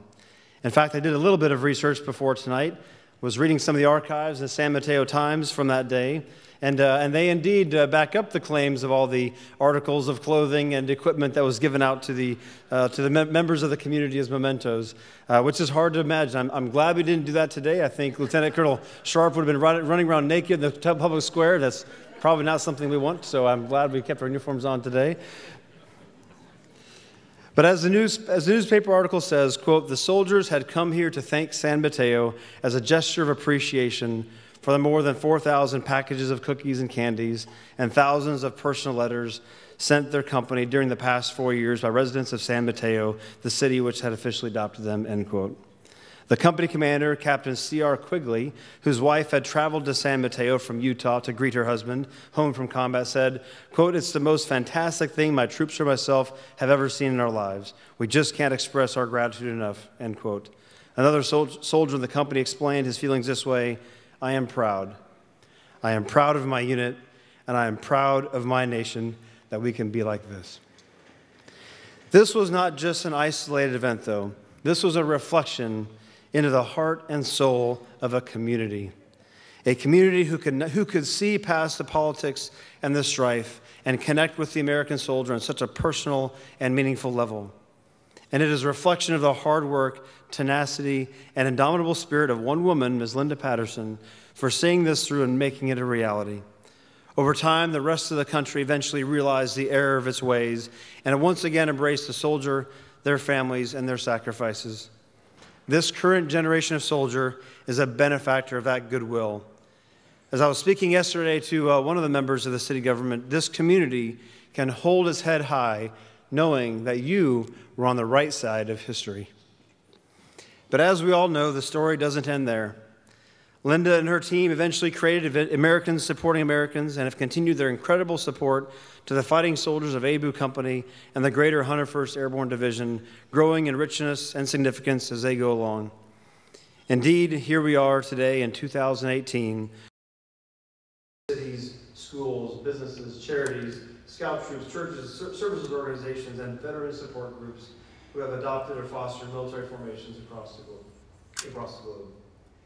But tonight, we are here to especially recognize the epicenter of this relationship. Sorry, bad joke. San Mateo. San Mateo and the 8 other adoptive cities in this Bay Area. It is here where this began, and it is here where the bond is the tightest. And it is here that the men and women of the 101st feel at home. As we reflect on the past 50 years of this relationship, I asked the soldiers of our companies what has meant to the most to them about the connection with the cities in San Mateo County. One of the resounding responses I received was that the letters are always personalized. While it is always a joy to get a letter or card for someone addressed to any soldier, the letters from our adopted cities are to individual people. It is to Sergeant Jones or to Private Smith. It may be a small thing, but to a soldier, that's huge. It's that extra bit of connection that reminds us that you are family to us. It is not a random letter. It's like hearing from your brother, your sister, your cousin. And the thing is, it's always been that way with you. When Linda bravely traveled to Vietnam at the end of 1968, I still can't believe you did that. It blows me away to think about that. I thought, you got to be kidding me. She actually flew to Vietnam and was flown in a helicopter for. That's just unbelievable to me. When she went to Abel Company to officially adopt this company, she brought with her the medallions from the city, one for each soldier, and each was engraved with the soldier's name. Personalized, part of the family. The other meaningful aspect of this relationship with the ASA and our adopted cities is that the connection has been continual. We're so thankful for the support we receive from the American people all over this country, and much of this support surrounds soldiers who are deployed, and for very good reason. But what is so unique about our relationship with these cities here in the Bay Area is that the connection is just as strong when we're at home, just as it is when we are deployed. Holidays, Christmas letters, cards, and the rest, these are reminders that we are in your thoughts and prayers no matter what the deployment cycle might be, and this means more to us than you will ever know. I must also acknowledge the important work that this group has done to help us to properly remember our fallen. A few years ago, the idea was floated that we should have a memorial on Fort Campbell that specifically honors the soldiers of the 327th Infantry Regiment who gave their last full measure of devotion in Vietnam. Up to that point, a memorial of this significance did not exist for the 1st Brigade, and we were long overdue for establishing a monument for our Vietnam War dead. Linda, Steve, and the team went to work. And with the help of Lou McDonald and many others, they assembled all the names, raised the funds, and what has to be record time, erected a beautiful monument in a prominent and central location on Fort Campbell. This would not have happened if not for the dedicated work of these individuals. And Steve, I appreciate you mentioning North Platte, Nebraska. That's my native state of Nebraska. We are very proud of the work that canteen did in North Platte, and it is just an honor for me to share that lineage now with North Platte and now with San Mateo. Just the richness of those two cities has been remarkable for me personally, so thank you for mentioning that today. That has a deep personal meaning for me, so thank you.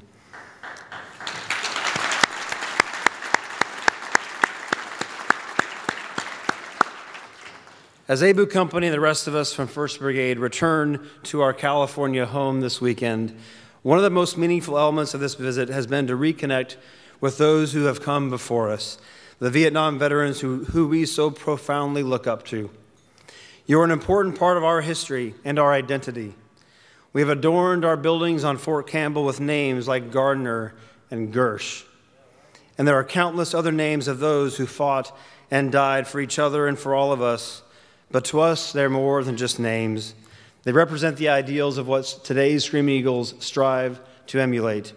They represent the deep admiration and respect that we have for each of you, and the gratitude we have for the legacy of honor, bravery, toughness, and the sacrifice that you built for us. But what is truly remarkable is the role that our adoptive cities have played in this relationship. You, the town of San Mateo, and the Bay Area cities have served as a vehicle for this connection between today's soldiers and those who came before us. Whether you know it or not, you have connected us to our own story. In a military where leaders move and change frequently, you have become the one constant. You are really like home to us, the place you can come to reconnect with family and to refresh yourself with your past. And that is the part that you do not see anywhere else in the Army, and the part that is so special about San Mateo County and this Bay Area. So to show our appreciation to all the cities who we have represented here and who have adopted our companies, we have a special gift we would like to present. I would ask that the mayor or designated representatives from the cities of San Mateo, Burlingame, Hillsborough, Foster City, Millbrae, Belmont, San Carlos, San Bruno, and Atherton, I would ask that you please come forward at this time.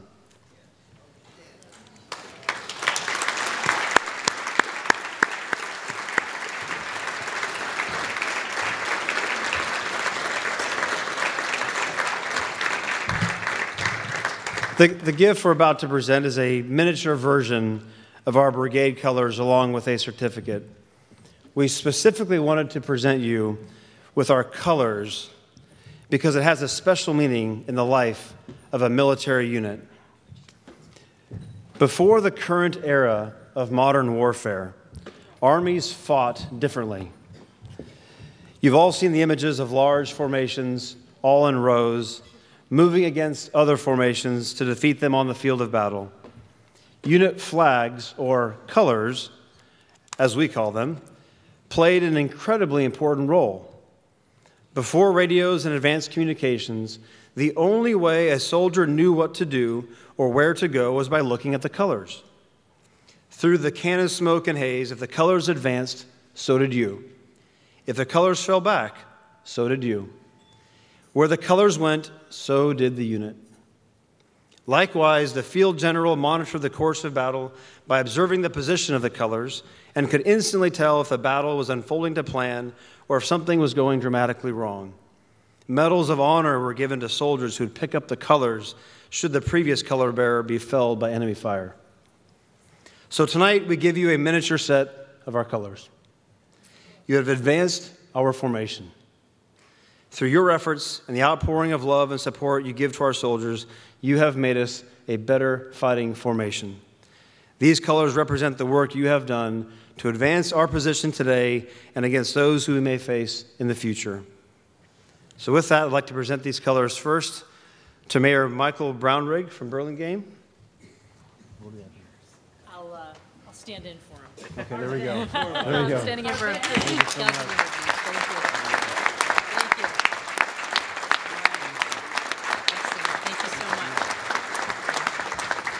Next, for the town of Hillsborough, Mayor Marie Schwang.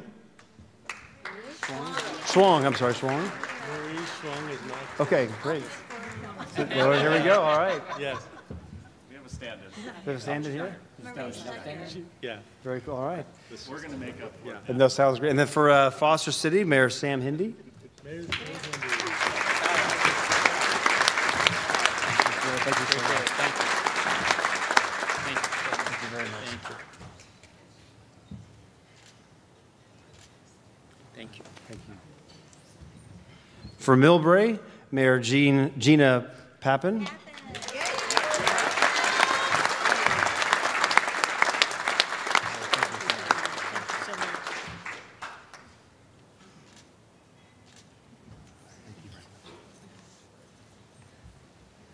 From Belmont, Mayor Doug Kim. Vice Mayor Davina Hart.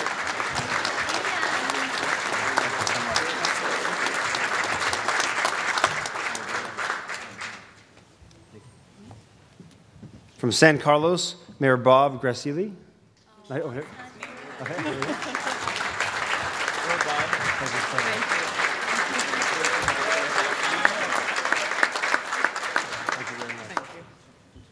From San Bruno, Mayor Rico Medina.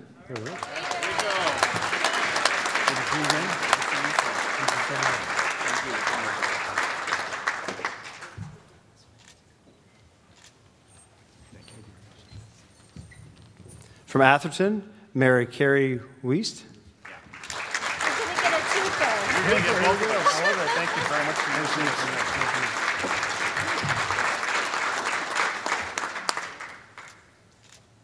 Thank you. Thank you very much. And from San Mateo, Mayor Rick Bonilla. We'll get that out.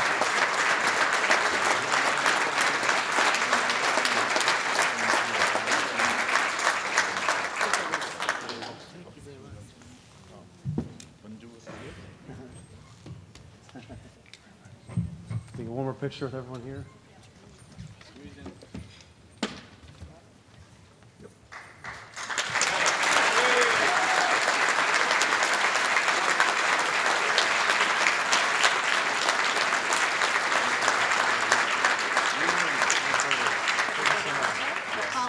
All right, great. Thank you very much.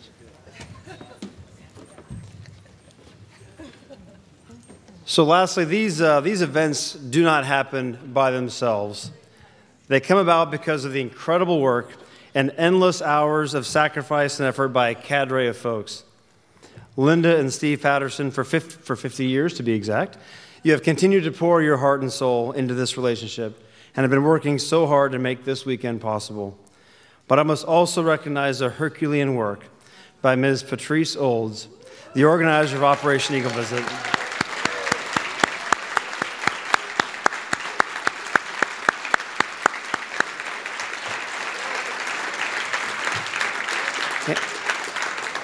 And Ms. Joan Diskin, the deputy organizer. Please, all four of you, please stand up. Pattersons, please stand up. Thank you so much.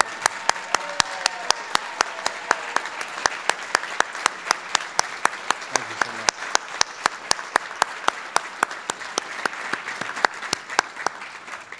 As I was mentioning to them yesterday, their work in putting this all together really puts to shame my operations staff and their ability to synchronize operations and to put everything together in time and space. I think if you have some time to come to Fort Campbell, my staff could use some training. So I think we have something to learn from you all. This was amazing. We do have a small gift of appreciation, but we'll have that to you off Patrice later to give to the committee members as well, because this is I know this was done by a whole host of folks who put an awful lot of energy into this, and boy, this has just been such a spectacular weekend. Thank you so much. In closing, I would like to quote Lieutenant General John Wright Jr., a former commanding general of the 101st Airborne Division, who is the senior representative for the homecoming in January 1972. He said this: "To the people of San Mateo, I say that what you have done is unbelievable. This doesn't happen when our troops come back from Vietnam. Nobody hates war as much as the soldiers who fight it. But those who love their country and believe in it have to go out and fight for it. As long as they're 101st, we shall never forget San Mateo." Tonight, I echo General Wright. Thank you for welcoming us back home, and just as we can never forget our hometown, indeed, we will never forget San Mateo. Thank you.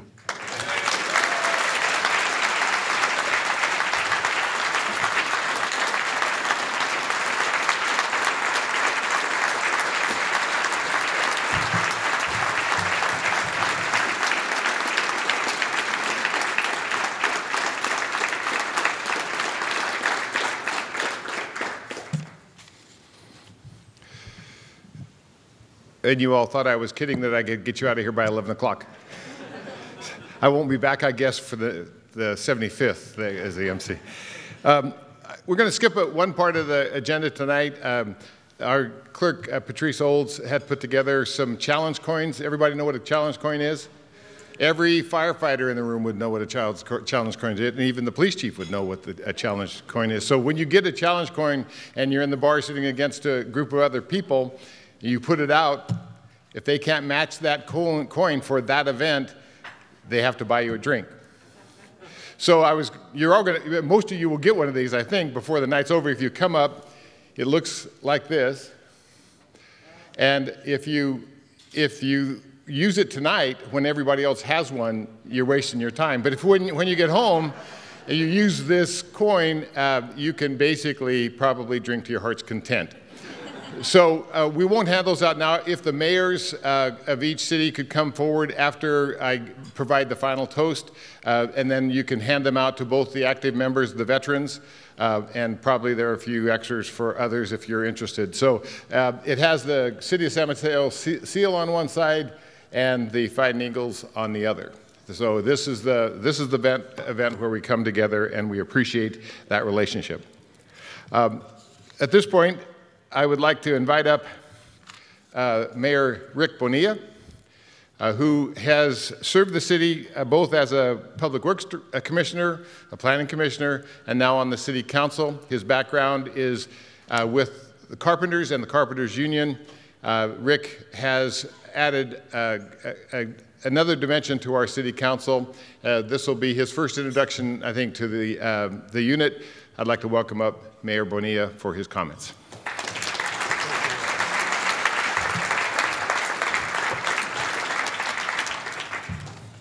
Good evening, everybody, and thank you. I have to deviate from my speech before I even start it because I just have to tell you how moved I am by everything I've experienced this weekend, by seeing the camaraderie and the effort, just the sense that we have of togetherness. And I heard somebody say that, you know, when we work together, the fight is won. When we fight together, the fight is won. And I think it's true. The cohesiveness that the Lieutenant General spoke about, that's what really makes a difference in this world. And I'm so proud of the City of San Mateo for listening to and working with Linda Patterson way back in 1968, to see what has come from that, to see the faces and to touch the people who are here when you shake their hand and you look into their eyes, and you feel a sense that the young people we're looking at here, and Lieutenant, the General, everybody, are so committed to defending us, to defending our country, our way of life. It's just, I feel, like I said, so humbled and so honored. So thank all of you for being here. Let's thank the 101st once again. They are the reason for being here tonight.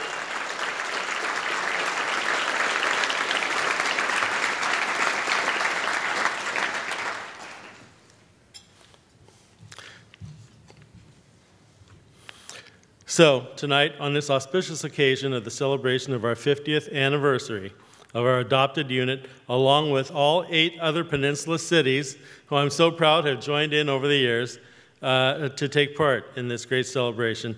These cities that you've heard so much about over the weekend of festivities, the peninsula stands tall and strong in support of our troops, and I hope we have demonstrated that to you. What a fun weekend. I mean, is everybody having a great time? Yeah? The parade was a real showing of unity, but I think the time that we spent in the park together in the afternoon when we got to look at each other and talk and exchange thoughts was really the best time, because it was when you got to know somebody. That's when you really got to know somebody. You could stand there and talk. I value that so much. So I hope new friendships were formed, understanding and insights shared, long-lost memories rediscovered. The bond of brotherhood is still strong among you. I'm so proud of our communities, our support for the troops, our commitment to our veterans, and our promise to ensure that this worthy program continues into the future. As an indication of our promise to continue to support this program, the City of San Mateo passed a resolution on March 5th, 2018, and you'll see a photograph of us that night inside the program if you look there, reaffirming our promise and our commitment into perpetuity of Alpha Company, 1st Brigade, 327th Regiment of the 101st Airborne. I would like to present this resolution to Captain Calvin Torbert, Commander of Abel, and may I invite him to the stage.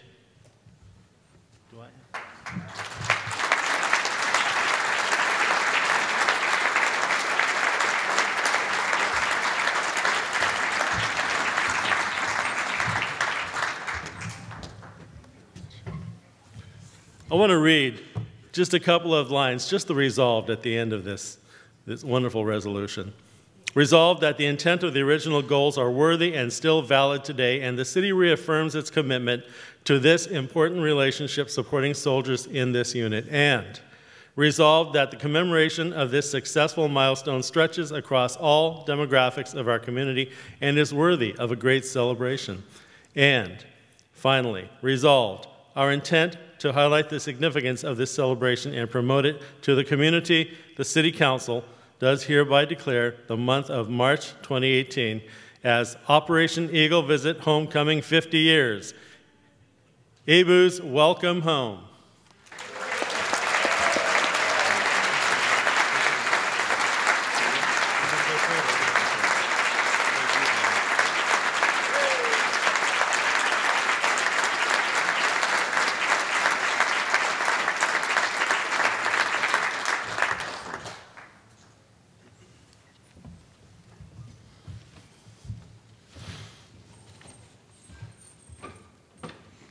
So I want to say to Captain Torbert and the rest of the members of the company that the City of San Mateo is happy, the 50th anniversary, from us to you, your soldiers, and your company, to make us so proud. The bonds you have established here over this weekend are forever bonds. Forever bonds.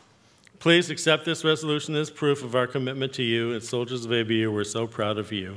And we just saw that, so thank you. It is the practice of the City of San Mateo to gift important dignitaries with a special memento of their relationship with the city. I'd like to invite Colonel Derek Thompson, Brigade Commander of 101st Airborne Division, to come to the stage once again.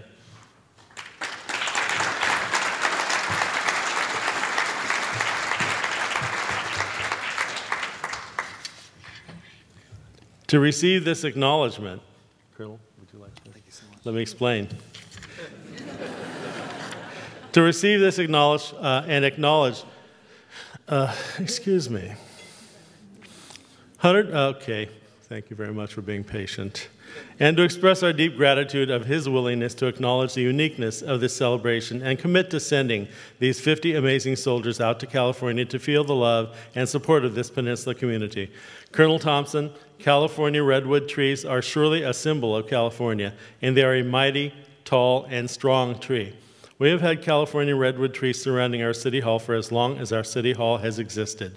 Unfortunately, we lost a couple of these trees 2 years ago. From those lost trees, local wood turners have created artwork, and I would like to present this unique handmade vase as a symbol of California, the peninsula, and the strong relationship these communities have with you and your soldiers. Please accept this on behalf of the City of San Mateo. Thank you so much.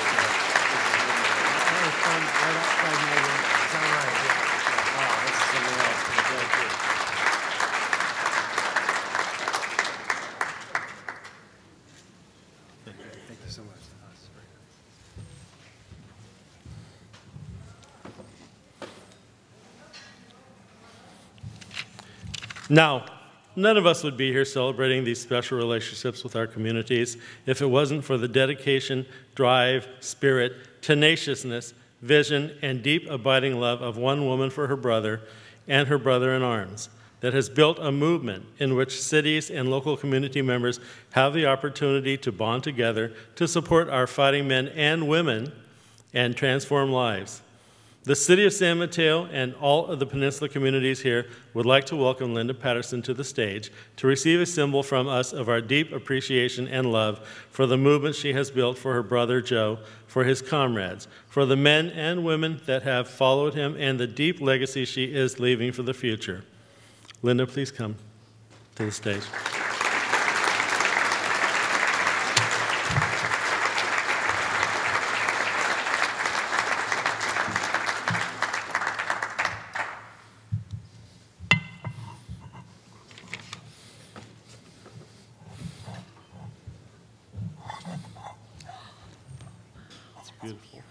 This is beautiful hand-blown glass with a nice stone base with her name engraved on a small plaque on the front of it. Oh my God, that's wonderful.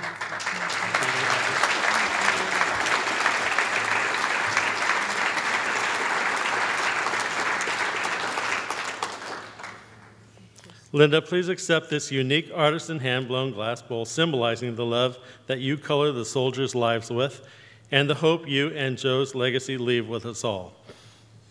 Thank you all for your dedication, for what you bring to the table of life. It is my honor to serve this community, this outstanding community, as mayor.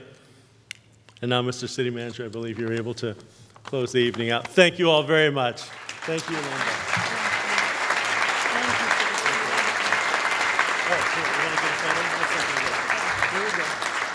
Okay, we can get a photo. A photo? There we go. Anybody? There we go.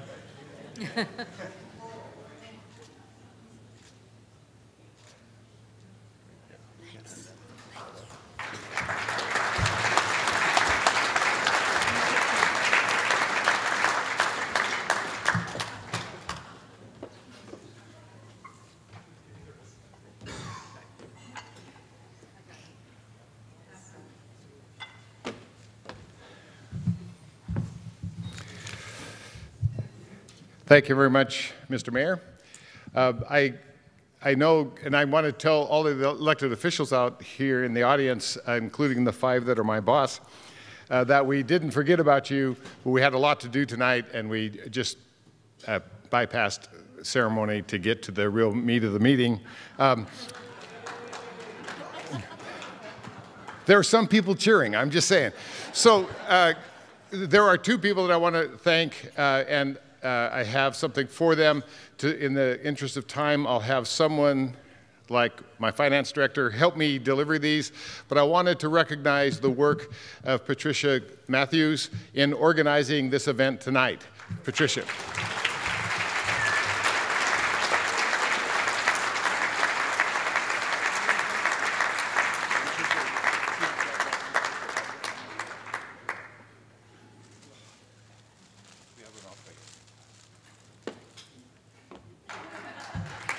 So there was one other person.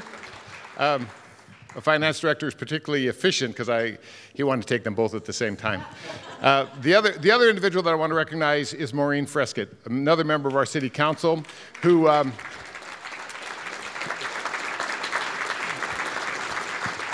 has served as the chair of the fundraising committee that brought this all together.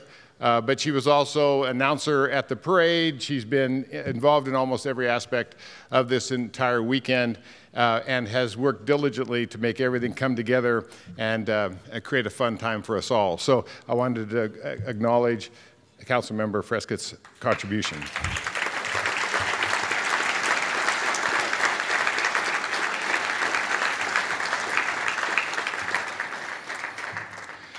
Now, unless there are some objections, I would like to close the evening with a toast. If you noticed, the staff was starting to serve Prosecco for folks, and Maureen kept stopping them because we needed that for the toast. So if I could ask the staff to now get the bubbling wine out for folks. If you don't have one, let the staff know. Before I get to, so you have a little time to get your beverage. And I'm looking around, I think the staff abandoned this. So they were off at 10 o'clock. So what I would like to do in spirit then is to propose a toast. If you would, please. Whoa. Thank you.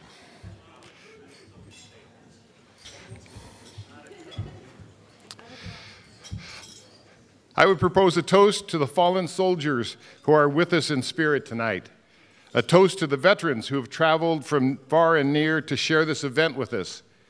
A toast to the active duty soldiers of the 101st Airborne Division who serve our nation in a tradition of honor, bravery, and sacrifice. A toast to the 8 other San Mateo County cities that have adopted units of the 101st Airborne Division. And finally, a toast to the great city of San Mateo and its leaders who in 1968 acknowledged the courage and sacrifice of our soldiers who fought in Vietnam, and in 2018 continue to express our appreciation by honoring the 101st Airborne Division and particularly Abel. Cheers.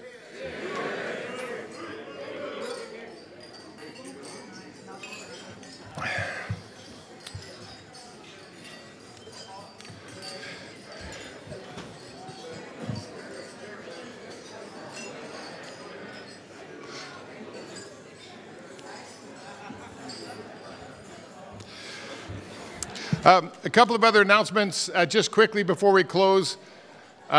First of all, I didn't get a chance to thank all of our sponsors. If you look in the program. Oh, yeah. Okay. So I wanted to make sure we acknowledge all the sponsors who have provided funding for this event. I want to appreciate all of the staff and the committee members who made it happen. If the members from each city would come forward, we have really 2 mementos. One is a duplication of the original coin that was given to the soldiers. Oh, I'm sorry. All right, so on your table, you'll find a little cachet of coins. Please take them. They are for you. And that will commemorate this event. The second part of that is after the event, if you want to come forward, the mayors will be providing the challenge coins as well. Those would be 2 commemorative coins for this event. And with that, unless there's some objection, good evening.